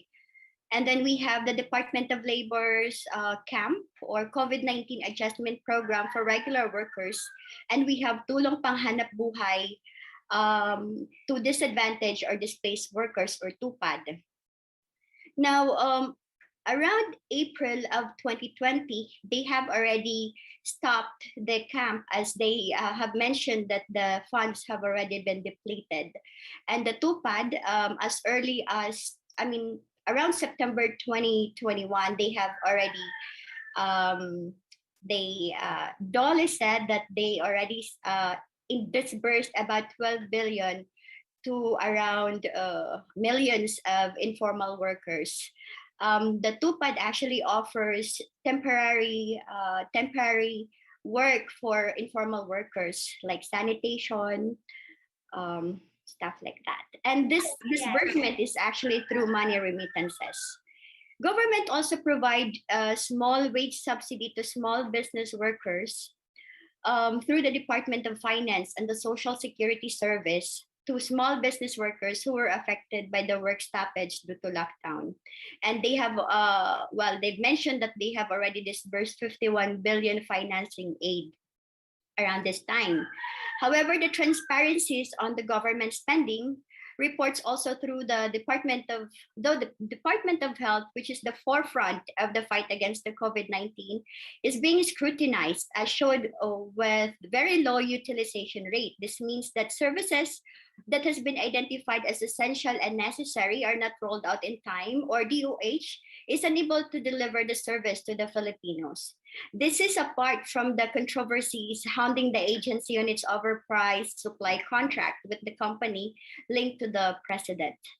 Thus, in effect, it reflects limited aid to the poor and affected, and most Filipinos has to find alternative source of income to keep them afloat, despite the threat of the virus and the burden of the medical expense when infected. We have the Universal Healthcare Law, which has been enacted February 2019, guarantee equitable access to quality and affordable healthcare. Under the law, all Filipinos are PhilHealth eligible, yet its contributory nature does not guarantee accessible and affordable healthcare to everyone. In reality, Filipinos are still heavily burdened with the cost of treatment of COVID-19. Most still have to shell out from their pockets to pay for testing kits. They still have to wait in long line to be admitted to a hospital. And worse, poor Filipinos opt to avoid visit to a hospital because even doctor's consultation still costs something. So the existing social protection, this existing social protection is contributory in nature, and the government removes its responsibility to provide social protection and passes it to actually to the employers and the workers. Now, BPO workers or workers from call centers, one of the thriving industry amidst the pandemic, consistently showed its resiliency. Though tens of thousands has been displaced, the industry continued to flourish and was able to generate $26 billion 2020 alone. Despite displacement of massive BPO workers or companies utilizing the pandemic to streamline its workforce to lower labor costs. And there's been systematic attack on BPO workers. Workers' right on security of tenure through floating while hiring, a forced leave of absence, and just termination. And on top of that, BPO workers has been exempted also, exclusion from government aid. We were never qualified to any cash aid. All state agencies offered with the misconception that we BPO workers are better paid compared to other workers from other industry. Government seemed to pass its responsibility to the employers. BPO worker normally gets an average of $275 to $370 USD dollars in every month in the metro, but it's different because of the the regional wage board. So it's less actually when you go to the provinces. Now we have about 1.3 million BPO workers directly working for the industry. Some are able to continue to work, risking, of course, the threat of COVID or the virus. Others are able to enjoy work from home, but again, work from home is never a vacation. BPO workers has to extend longer hours at work, or work hours will be unpaid if service level is not met. In effect, this disrupts the work and life balance, which is being encouraged on a normal work setup. It's also important to mention that BPO workers are mostly unaware of benefits like employees' compensation afforded to them through Social Security for contracting the virus at work. It's due to lack of information from companies itself. And there's been difficulty in claiming the benefit as we don't have a mechanism to efficiently distribute the compensation. This benefit doesn't also cover employees or workers on a at-home setup, which is very discriminatory. Now, with the various cash aids program amounting to billions, the hefty budget to our healthcare doesn't seem to trickle down to the Filipinos as it's being ravaged by the COVID-19 pandemic. The existing pre-pandemic social protection like SSS and PhilHealth, which are all contributory, and shared responsibility by workers and employers remove the responsibility of the government to workers. Thus, we always re-echo our recommendation to significantly increase government spending on cash aid or wage subsidy for workers affected by company slowdown, retrenchment, closure, or floating during pandemic. And we have policy recommendations on this. We're also recommending increased healthcare spending and provide free regular COVID-19 testing and COVID-19 treatment for workers and their families, either through PhilHealth or other government program. We need to also speed up vaccination rollout and ensure availability of the vaccines, especially to the most vulnerable sector like workers, senior citizens, children, persons with comorbidities. And we also request to mandate BPO companies to provide hazard pay to workers that are working on site. And lastly, on our recommendation, ensure to provide quarantine leave benefits or other COVID-19 wage benefits through Social Security system for workers who have been exposed to COVID positive patients in the workplace who are on leave while undergoing COVID-19 medical treatment, thus to ensure that they will recover without having to worry about how they're going to live on a day by day. So that's it. Thank you so much. I'm hoping I'm on time.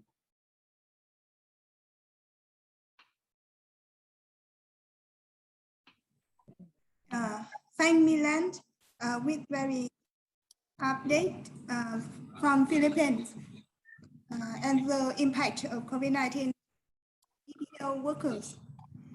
And now we will get last update from Cambodia with the Cao from IDEA. Mr. Cao, over to you. Okay, thank you. Good afternoon, brother and sister. I share my slide. Okay.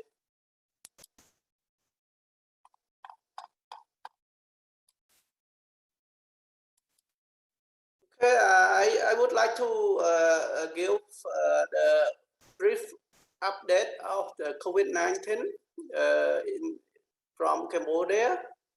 I'm Cao Pươn, the program coordinator for IDEA.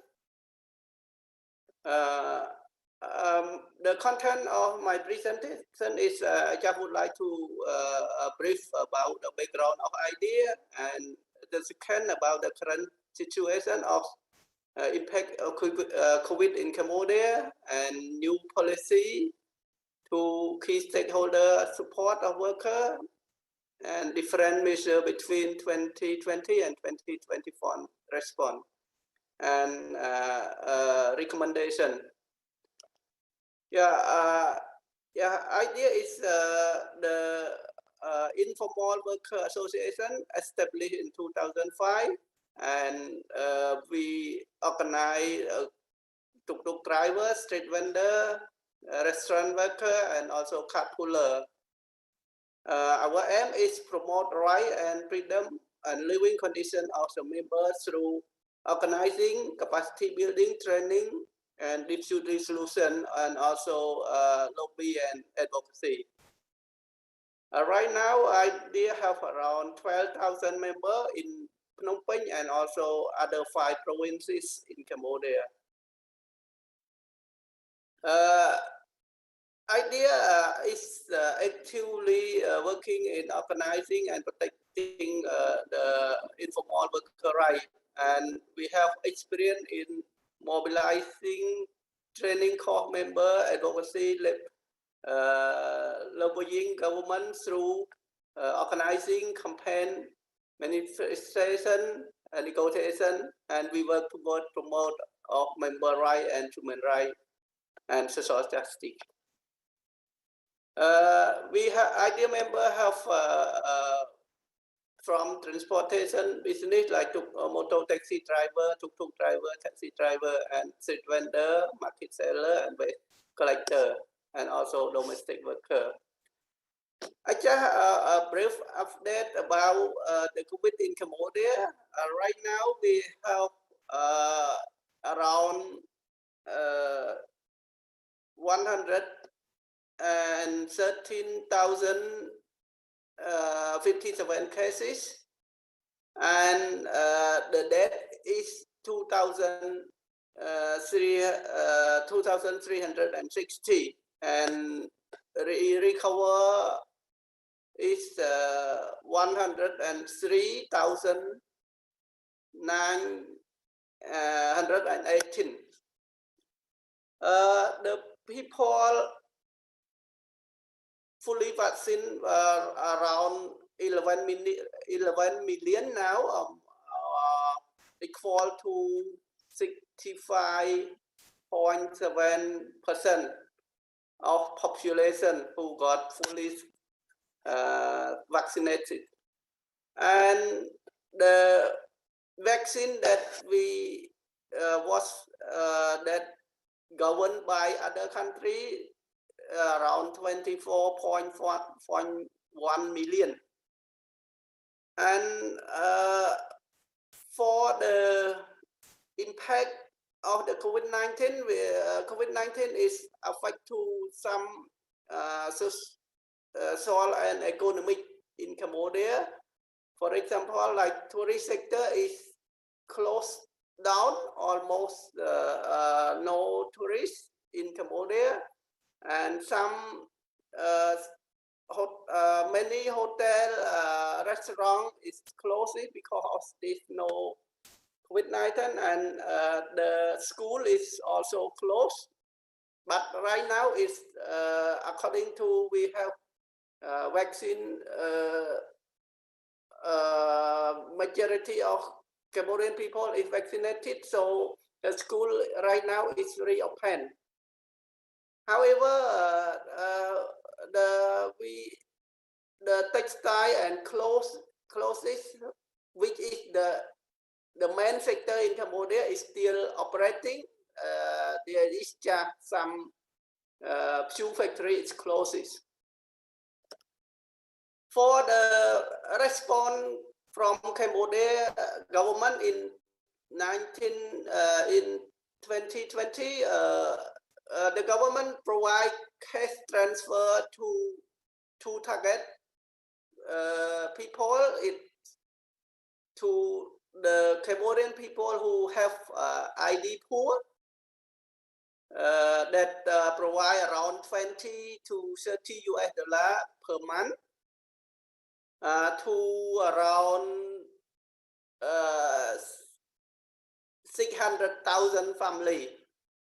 And also another target group is about to cash transfer to the worker in garment and textile, around 100 factory, and also to the tourist enterprise worker also.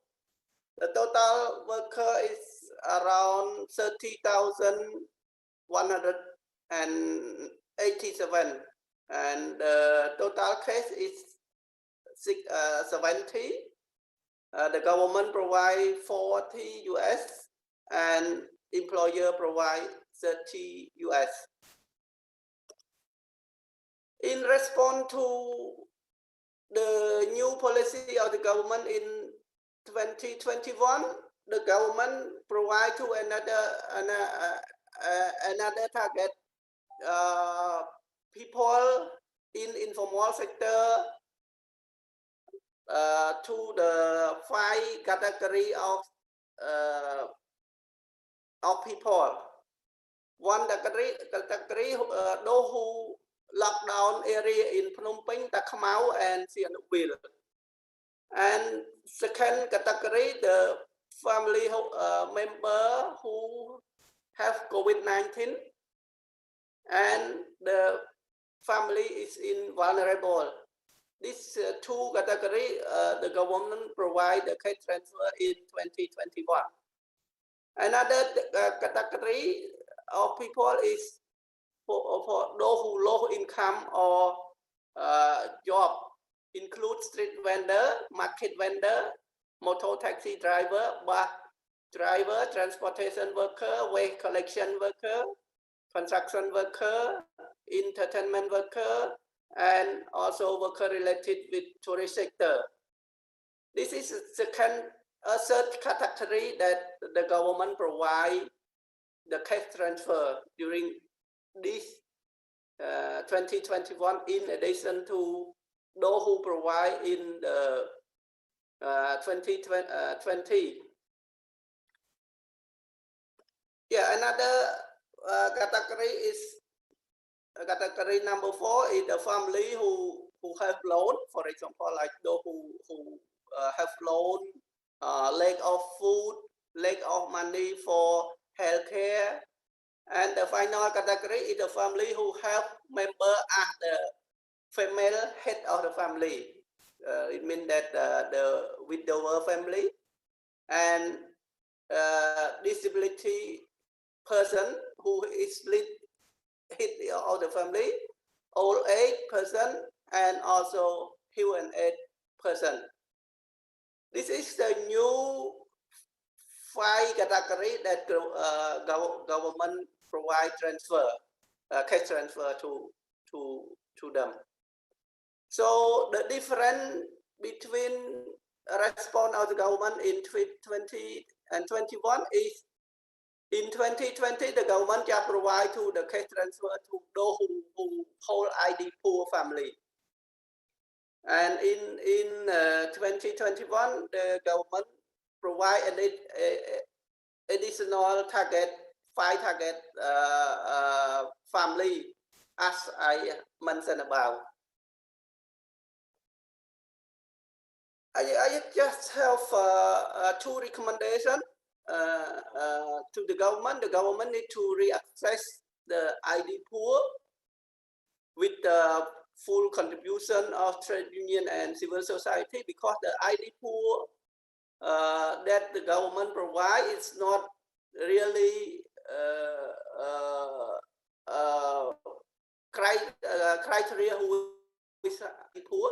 It means that the way to identify ID pool in Cambodia before is not up to date right now. For example, that in one criteria is about like those who have house in Phnom Penh, or those who have house. How poor people have the house in Phnom Penh. This is I think the wrong ID pool that the government provide cash transfer, that it's not meet the need to the people who are really poor. Another recommendation, that should be no deadline, or at least provide enough time for the 5 target. It means that during the 2021, the government provide to 5 target people, but there is a deadline. I remember maybe the government just give the like in May, they need to submit or to apply to the local authority before end of May 2021, which is very short period that the poor people don't have enough time to apply for this cash transfer. That's all my presentation. I thank you very much for your attention.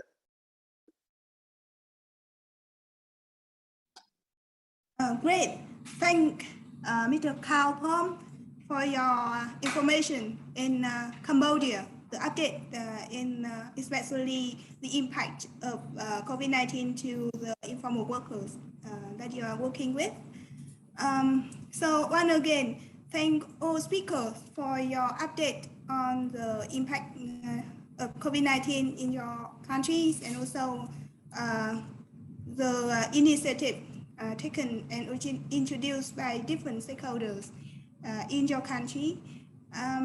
It's clear that in 2021, all countries in the region have been negatively affected by the Delta variant, which caused more infection and threats faster than early form. So a number of new policies and initiatives had been introduced in each country. But despite the huge efforts of all stakeholders, both from the government and CSO, the crisis has also highlighted some gaps in the social protection and in the region, and also the need for the adaptation. So I think it is now the time for our engagement, all participants of this webinar. We will have chance to hear and learn from your experience and insight. So now I would like to invite 4 speakers and all participants to join our plenary discussion. We really look forward to digging into the discussion from the webinar today. So our plenary discussion will be moderated by Dr. René Orfanio. Dr. René is professor and former dean of the School of Law and Industrial Relations in the University of the Philippines. And Dr. René has a profound background knowledge and experience in the labor and industrial relations, as well as social protection issues in Asia. And over to you, Dr. René. Oh, thank you very much, Sister Teen. We're sorry we are behind time. Arroz is a one of the good initiatives of Asia Monitor Resource Center. And in the list of participants, I see the name of Apollyon, who spearheaded the formation of AROS, as well as in maintaining AMRC as a think tank of the labor movement in the Asia Pacific.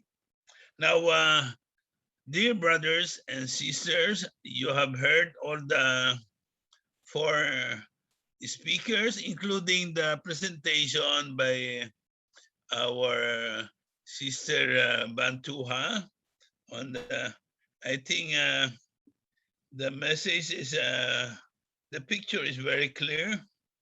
The COVID pandemic has created a crisis like no other, and the response of the different governments in the region, as reported by our 4 resource persons, is not the ideal response. The distribution of relief, assistance, and amelioration, very uneven, unequal, and very limited. And I need not go into the details of this, but despite this, brothers and sisters, there's one positive thing about this pandemic, and the positive thing is we realize among civil society organizations and those working at the grassroots, the very real importance of solidarity among people, and the importance of having social protection that is universal in character. Because the slogan is no one shall be left behind. What happened under the pandemic is no one is safe unless everyone is safe. And that means it is the duty of everybody to take care of everybody. And that is the essence of working together, solidarity together. Now, may I open the floor with the help of Sister Teen to questions and answers. In the initial invitation issued by the organizers, they're thinking that maybe our people can discuss some of the key issues affecting different countries. I think to a certain extent, this was discussed already by the 4 presenters, and then Bantuha summarized a number of issues raised in the ILO report, which to a certain extent is reflected in other reports of UN agencies like ESCAP and UNDP. But what are the common issues? And then what can we civil society organizations do? So you need not raise questions only. You can also make some recommendations or comments, but please make your intervention very economical, because we're really short of time. So Sister Tin, maybe you can recognize some of the participants who want to raise their hands.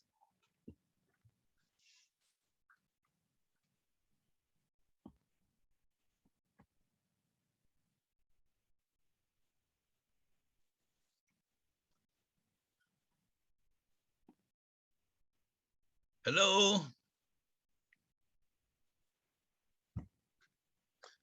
Because you see, I cannot see because I'm not in control.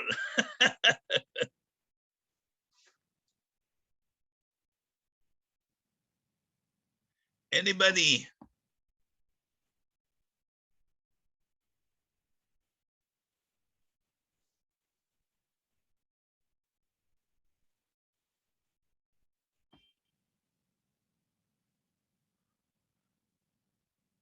Sister Teen, how about the Brother Sastro and Sister Bantuha?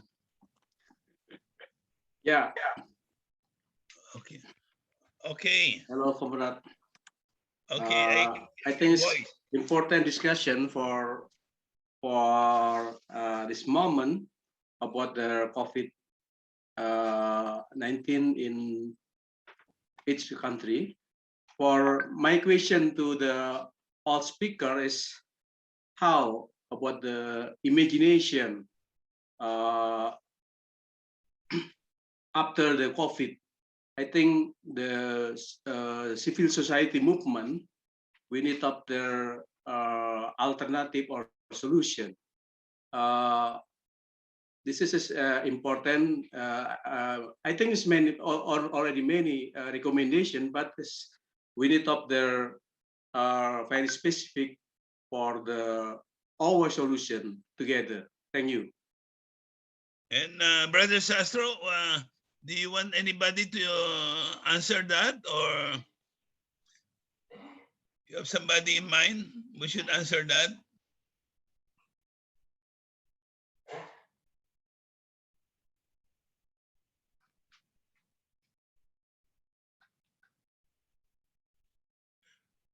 By the way, the brothers and sisters, this is a plenary discussion.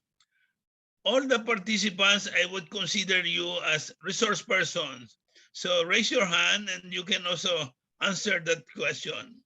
It need not be the 4 presenters only. Okay. That's a very good question by Brother Sastro.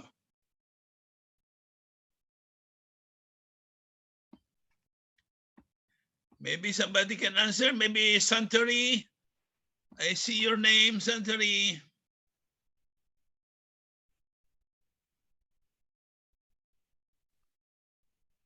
Hi, Dr. Rene and all participants, all friends, all brother and sister. First, I would like to say that I'm very glad that we have today webinar. Both to follow up the situation of each country after we cannot meet physically for 2 years already among our members. And the second is the presentation of the speaker today. It reminds us, remind me, at least remind me that to depend or rely on the policy of government is not the effective way of the people.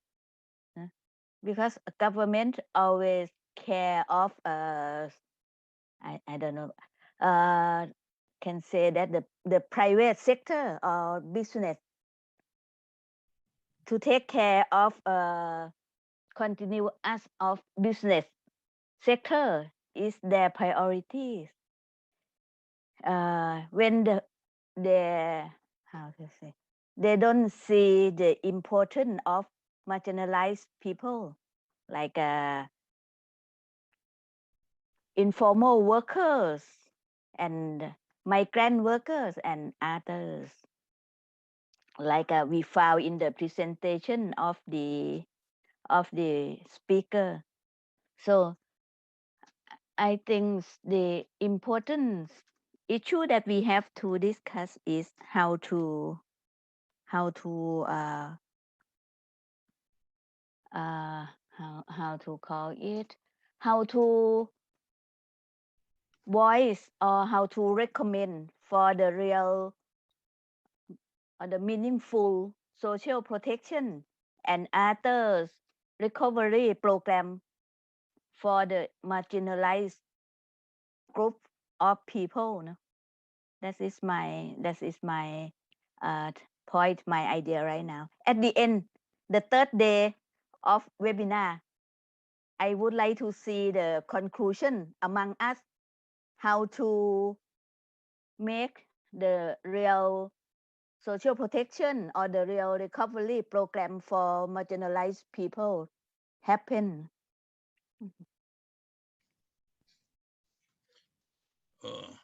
Thank you, Sister Santari. What you're saying is this recovery of people at the grassroots.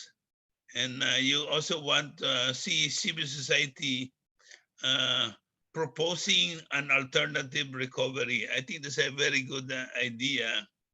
I can see in the list of participants also one officer, or I don't know if she's still officer of MRC, of the board member, Daisy Arago. Daisy, where are you?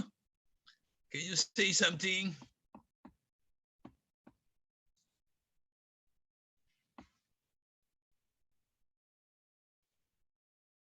I'm outside the city.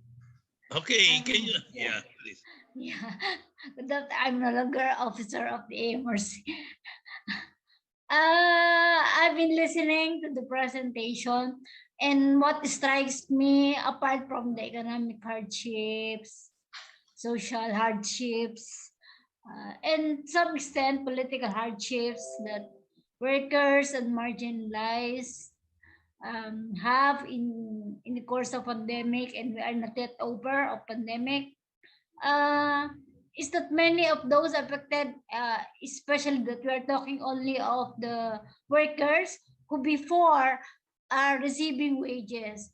So maybe in the next discussions, I don't know, we can also talk. We can also talk about people like the marginalized sectors who have no wages. What about their social protection? Like those informal workers somehow have income, although it's very insecure. But what about those perennially unemployed? What kind of social protection can we demand from the state?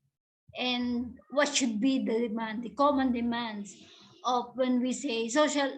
Well, social protection for all is too general, but maybe we can discuss a little bit of more specific things like that in terms of how to encompass, encompassing call for all. What do we mean by social protection for all? What does that mean for that? I think that's all, Professor. Thank you. Thank you. Yeah, I'm no longer officer, officer. Okay, thank you, Daisy. I think the discussion this so far, they made it clear that in this crisis, people need food, people need attention to their health situation. They especially need mental health. Yeah, mental health. Education, and then mental health, yes. And the vulnerables are so many. Yeah. You mentioned the perennially unemployed, and of course the perennially underemployed. Yeah.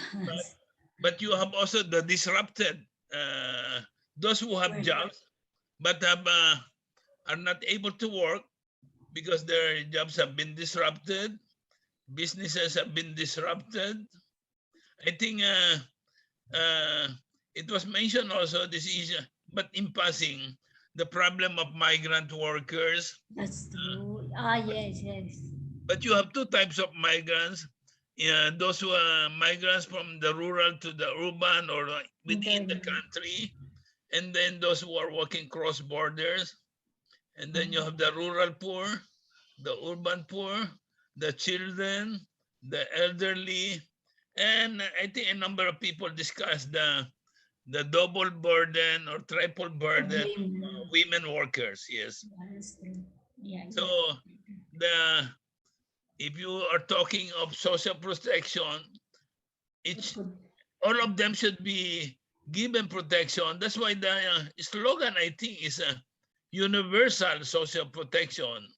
But there's a lot of debate on how this can be realized. And I think you're familiar with debates on this. But I think MRC is and AROS are working for this universal social protection for all. And that's why related to that is the importance of solidarity. Now I see in our room, we have participants from some international agencies. Can I call on Oxfam or UNDP to say something about our forum this afternoon? Anybody from Oxfam? มีผู้แทนจากออกฟาร์ม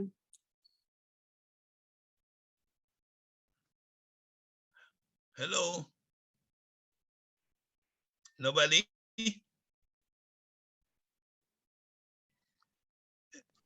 And then we also have some from UNDP.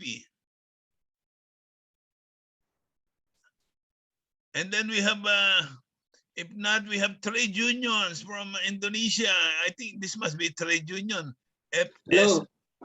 Yeah, please. Okay. Hello, Doctor. How are you? I'm Visal from Oxfam. Oh, thank you. It's nice to meet you and nice to see you all and nice to hear your voice because long time already I never participate in this AROS meeting, and it's a lot of missing opportunity that we cannot do face to face to each other. Yes, in terms of this pandemic crisis, Oxfam work with partners to do a lot of tasks as well, and we do a lot of coordination work with the government.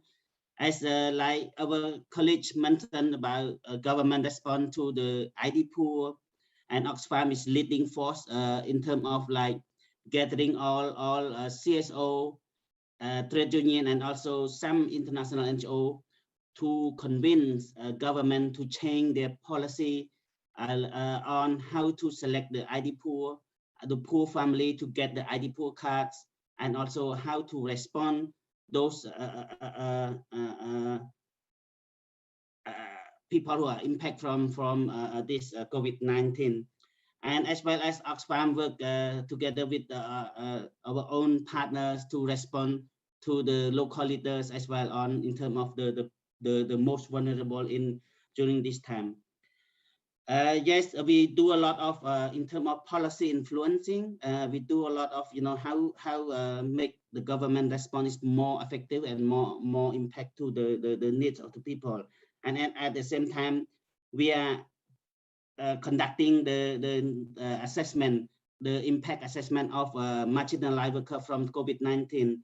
We expect our assessment will be finished by second week of December. So maybe more specific recommendation to the government as well from that evidence base of the assessment on the imaginary worker, because it's not really have organization who focusing on marginalized worker. They only focusing on economic impact, like more a little bit micro. It's not really talking about worker.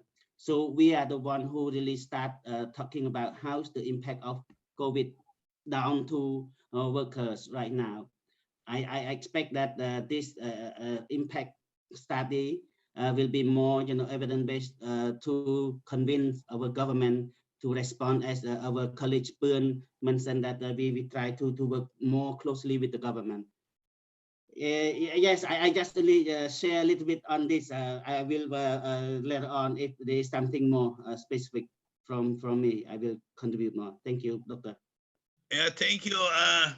The message here is, you see, there's some criticism that some governments, the response is militaristic, sometimes just top down, without the consultation or participation of civil society. But we know that this pandemic really requires whole of government and whole of society approach, and therefore everybody should be involved. Now, I think I have 5 more minutes. I would like to call again on our friends from Indonesia, these trade unions I see. Because in Indonesia last year, at the height of the pandemic, they came up with a law. It's called Omnibus Law, which many trade unions are very, very unhappy. Can you enlighten us on this? I think we have representative from, this must be union, PSBKU. Anybody from Indonesia? Hello.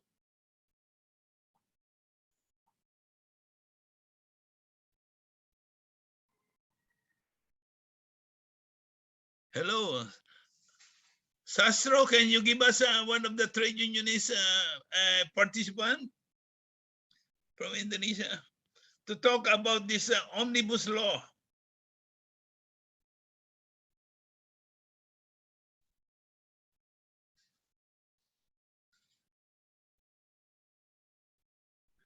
Nobody?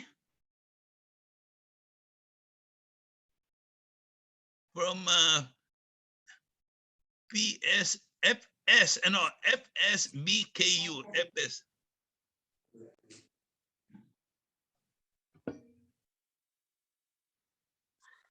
Apakah Yeah, okay, thank you. apakah boleh menggunakan bahasa Indonesia? Yeah. Okay, take it away. Please, do you have something to say?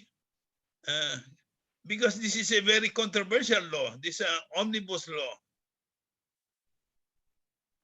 Boleh. Nanti Pascal akan menerjemahkan. Boleh ngomong ya?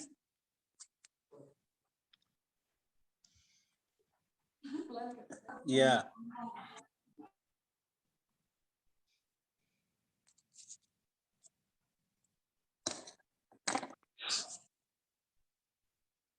Apakah sudah boleh mulai?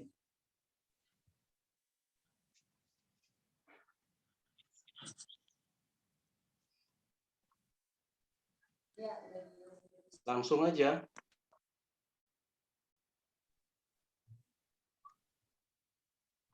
Oke. Ya. Silakan Mas Joko dimulai. Baik, terima kasih. Saya Thank you. Joko dari FSBKU KSN. I'm Joko from FSBKU KSN Indonesia. Nah,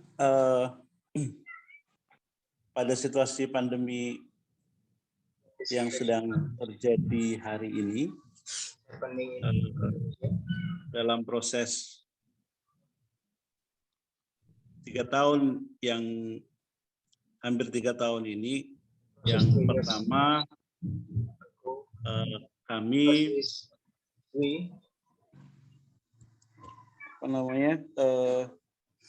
pemerintah jelas bahwa beberapa kebijakan tidak melakukan lockdown seperti yang seharusnya ada di dalam Undang-Undang Karantina Kesehatan. It should be in our constitution about the lockdown situation in Indonesia. Tapi justru memberlakukan kebijakan yang insidental seperti PPKM maupun pembatasan sosial yang pada akhirnya justru tidak memberikan solusi kepada is not a solution for berikan solusi untuk pencegahan penyebaran COVID itu sendiri. The prevention of COVID itself. Ini bisa dilihat dari banyak dulu.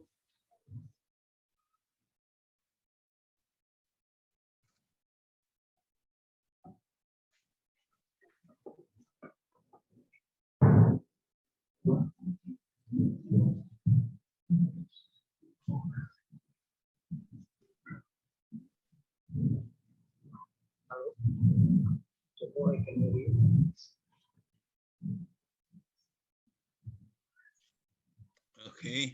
I think the bandwidth is problem because it is in Lampung, Sumatera. Can Sastro help? Okay. About the omnibus law in Indonesia. Yeah, Sastro, maybe you can summarize. Sastro. Yes.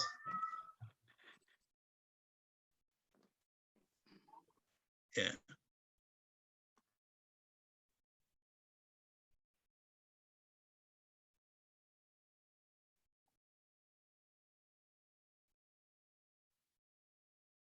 Hello? Yeah, please, Sastro. Okay. Sastra, anything? Yeah, I think the condition in Indonesia, I added from the comrade Joko, the condition is very bad. For example, is the government not really to implement it our regulation for the health regulation, like of the health quarantine. That quarantine is similar with the lockdown. For the lockdown, the government must be give to the people for the all needs. For example, for the rice and for the etc. etc. And the problem also in the industrial, this manufactory is not still running and very limit for the sorry, for the like of the not any sorry, like of the mask and the hand sanitizer and so on. This is his problem, and often then there's many impact, and we call this cluster in the factory. There is many workers also die, and also not only in the factory, but it also in the urban poor. I think Dika can share about the condition in the urban poor in Indonesia.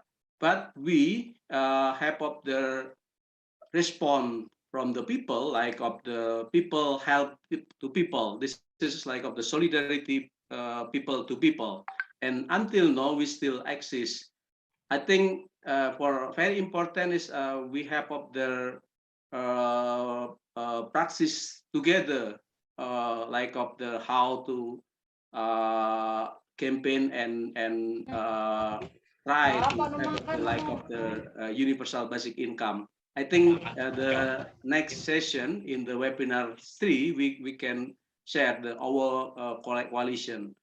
For the important, until now, we still have of the good response by the people.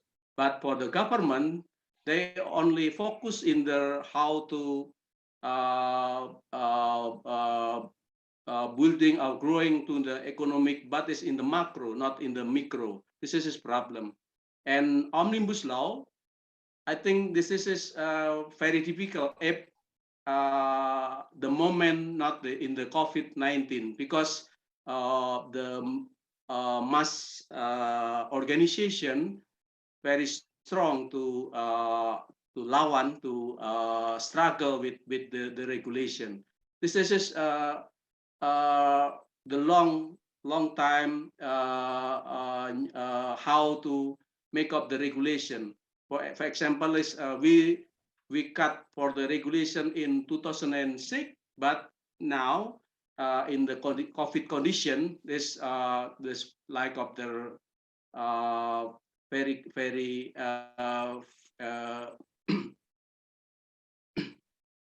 not okay. Difficult by to government to release of the omnibus law. I think our comrade from Indonesia can add it to my. Thank you very much, Sastro. Yeah, there's maybe we can have another session later on omnibus law, because the omnibus law is on labor flexibilization law. It was opposed by the Indonesian trade unions, but it was passed at the height of the pandemic. The omnibus law says that gives employers the flexibility to hire and fire. So, of course, it's still opposed, and I believe government must have difficulty indeed implementing it. But you see, the lesson there is sometimes governments at the height of crisis, they even think of of policies that will hurt the poor even more. And so instead of thinking of laws that will improve the situation of the poor. Now, maybe one last item in our session this afternoon, maybe some inputs from women. Anybody from the women's group? I see there's a very long input from Rosalinda. Would you like to speak? Hello?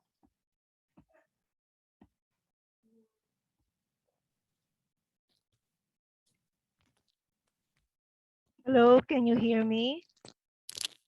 Yes, you can be heard. Yeah. Okay. Well, I just wanted to flag one issue that we have not discussed, but which is also very important in the context of social protection and the COVID crisis. Because all over the world, even in Asia and the Pacific, there is a big increase in the use of digital technology. So to enable people to work from home and to really um, develop or increase productivity of workers through the use of new technology. But the impact has been displacement of women, especially in the retail section when all the riders in the platform economy um, became very predominant in the logistics side. You know, you have all the riders delivering all the commodities to households and other orderers. And that has displaced women in many places in the formal economy. Also, women have been leading in the micro, small, and medium enterprises. And they've also been very hard hit by the impact of COVID, and they cannot level up and do digital e-commerce marketing because of the digital divide. You know, most women don't have easy access to mobile phones, to internet, etc. And in the case of workers in the informal economy, there have been cases of they're not being able to access social protection because they're required to register online. And even the information on COVID, on reproductive health and rights, all that, they're on the net. And so many are deprived of that opportunity to be online. And then if women are working from home, then there is no divide now between work to produce and work to take care of the family. They are saddled with taking care of children on mobile education platforms. They have to take care of the sick and the elderly, and they're exposed to violence, domestic violence, and cyber violence.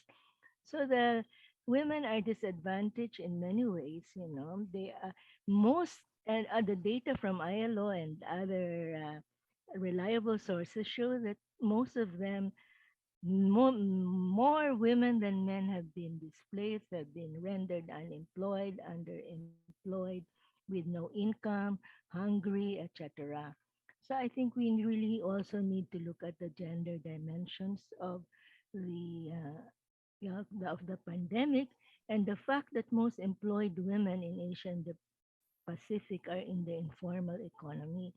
And this, as Suntari has explained, these have always been the vulnerable and marginalized and forgotten, underrepresented sectors of workers who have no representation in policy making in terms of uh, how they can be affected or not by policies from government and by programs by other stakeholders.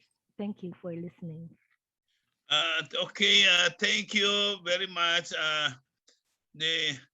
I believe there are more comments, but unfortunately, we are really very short of time.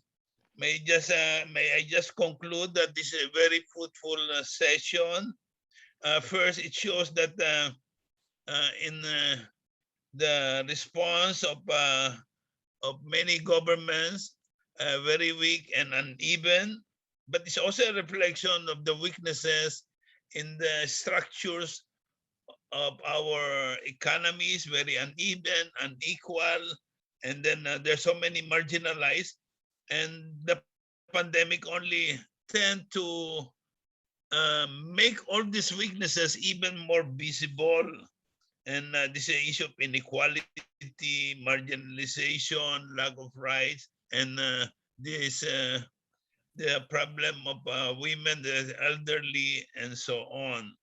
But the good thing, if one can say about the good thing about the pandemic, it has shown to us the importance of solidarity among people.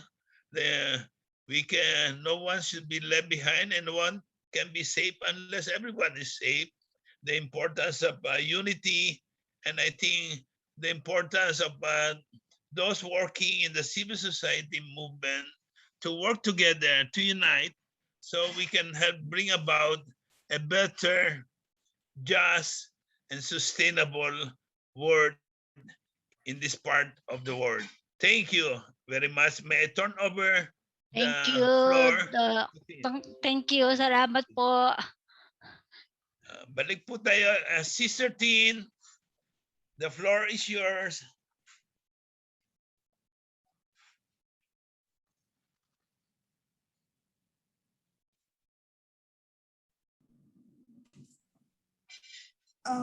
Thank you, Dr. Rene. Thank Dr. Rene for the very digging into the discussion among the participants.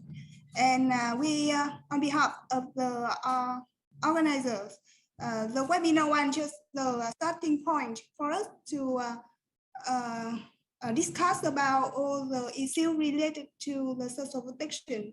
And we will discuss further in our webinar 2 and 3 with the next 2 afternoons tomorrow and the day after.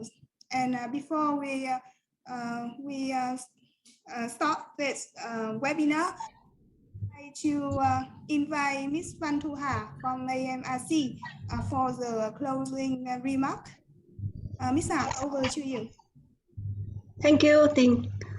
Maybe I need some more minutes. We already complete our time, right? 4:30 now, but maybe I'll take some more minutes to make some conclusion. I should write down here some. So in this webinar, we update the situation from the last year to now. And the update situation, we see that people confirm and deepen the impact as a common issue. We can say here, for example, serious and increasing cases, like a Philippines, 20,000 cases daily, or Vietnam almost 100 times bigger compared to 2020. And we also have a more specific impact on livelihood and income and working condition, unsafe, long time working from home, unpaid care work, migrant workers stuck in big city with little or no financial resource, workers stuck in working place separately from family, or increasing debt and increased number of orphans because the parent died due to the COVID. And all these also impact on health, education, mental stress, violence against women and children. And at the same time, it's in C, little or no social protection, unequal, limited aid, and not on time from the government. Labor flexibility policy make workers more vulnerable. The case of omnibus sharing and increase guest support, simplify admin procedure and reach more people, but still small amount. And here we have a Vietnamese case, only less than half of GDP compared to other countries, like 5%. And we also, in this workshop, we also come up with more specific recommendations. For example, government should be more flexible for spending assistance fund, shorten timeline for distribution, ensure leave compensation benefit for former workers in social security system, free COVID testing and vaccination, digital immunization procedure for AIDS, and digital support, like for solidarity support, for marketing and for selling product, and public oversight monitoring, promoting community role in ensuring effectiveness of social protection program. And this one should be done together with community empowerment and other urgent things need to deal with the mental health, psychological counseling to worker and the orphan. And for the discussion part, we come up with several points very interesting. We say that in case support is mainly by government, yes, increasing into 2020, but not enough. And still, the priority of the government is to care more for basic needs than social protection. And the question come up is how to advocate government for more responsive action toward workers and people, and how to make recovery program happen. And specific demand for social protection should be developed further. And we also confirm more on more vulnerable toxic group, women, children, migrant, and informal worker. And for alternative livelihoods, we have several alternative point out from the last year research. I forgot to present, but we also discussed that we need to come up with more alternative by the people, by the community for alternative livelihoods. And as solidarity action is important, voice important, and we've seen high values people-to-people solidarity, and also support through digital channel is something good. Started and need to be increased. And we also said some specific like a social audit survey, and also question on alternative support, how to come up with that more. So that one is some brief of our meeting today. Hope to see you tomorrow discussion. I complete.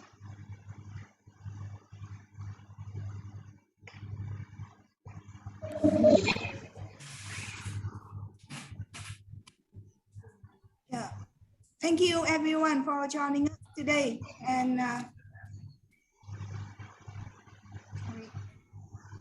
we will see you tomorrow afternoon from 2 p.m. So please join us 15 minutes so that we can start on time. Thank you. For support team, can you stay a little bit for meeting, for quick meeting for tomorrow? Pascal, Sacho, and chị Thu Hà, can we leave some more minutes for the meeting? Recording stopped.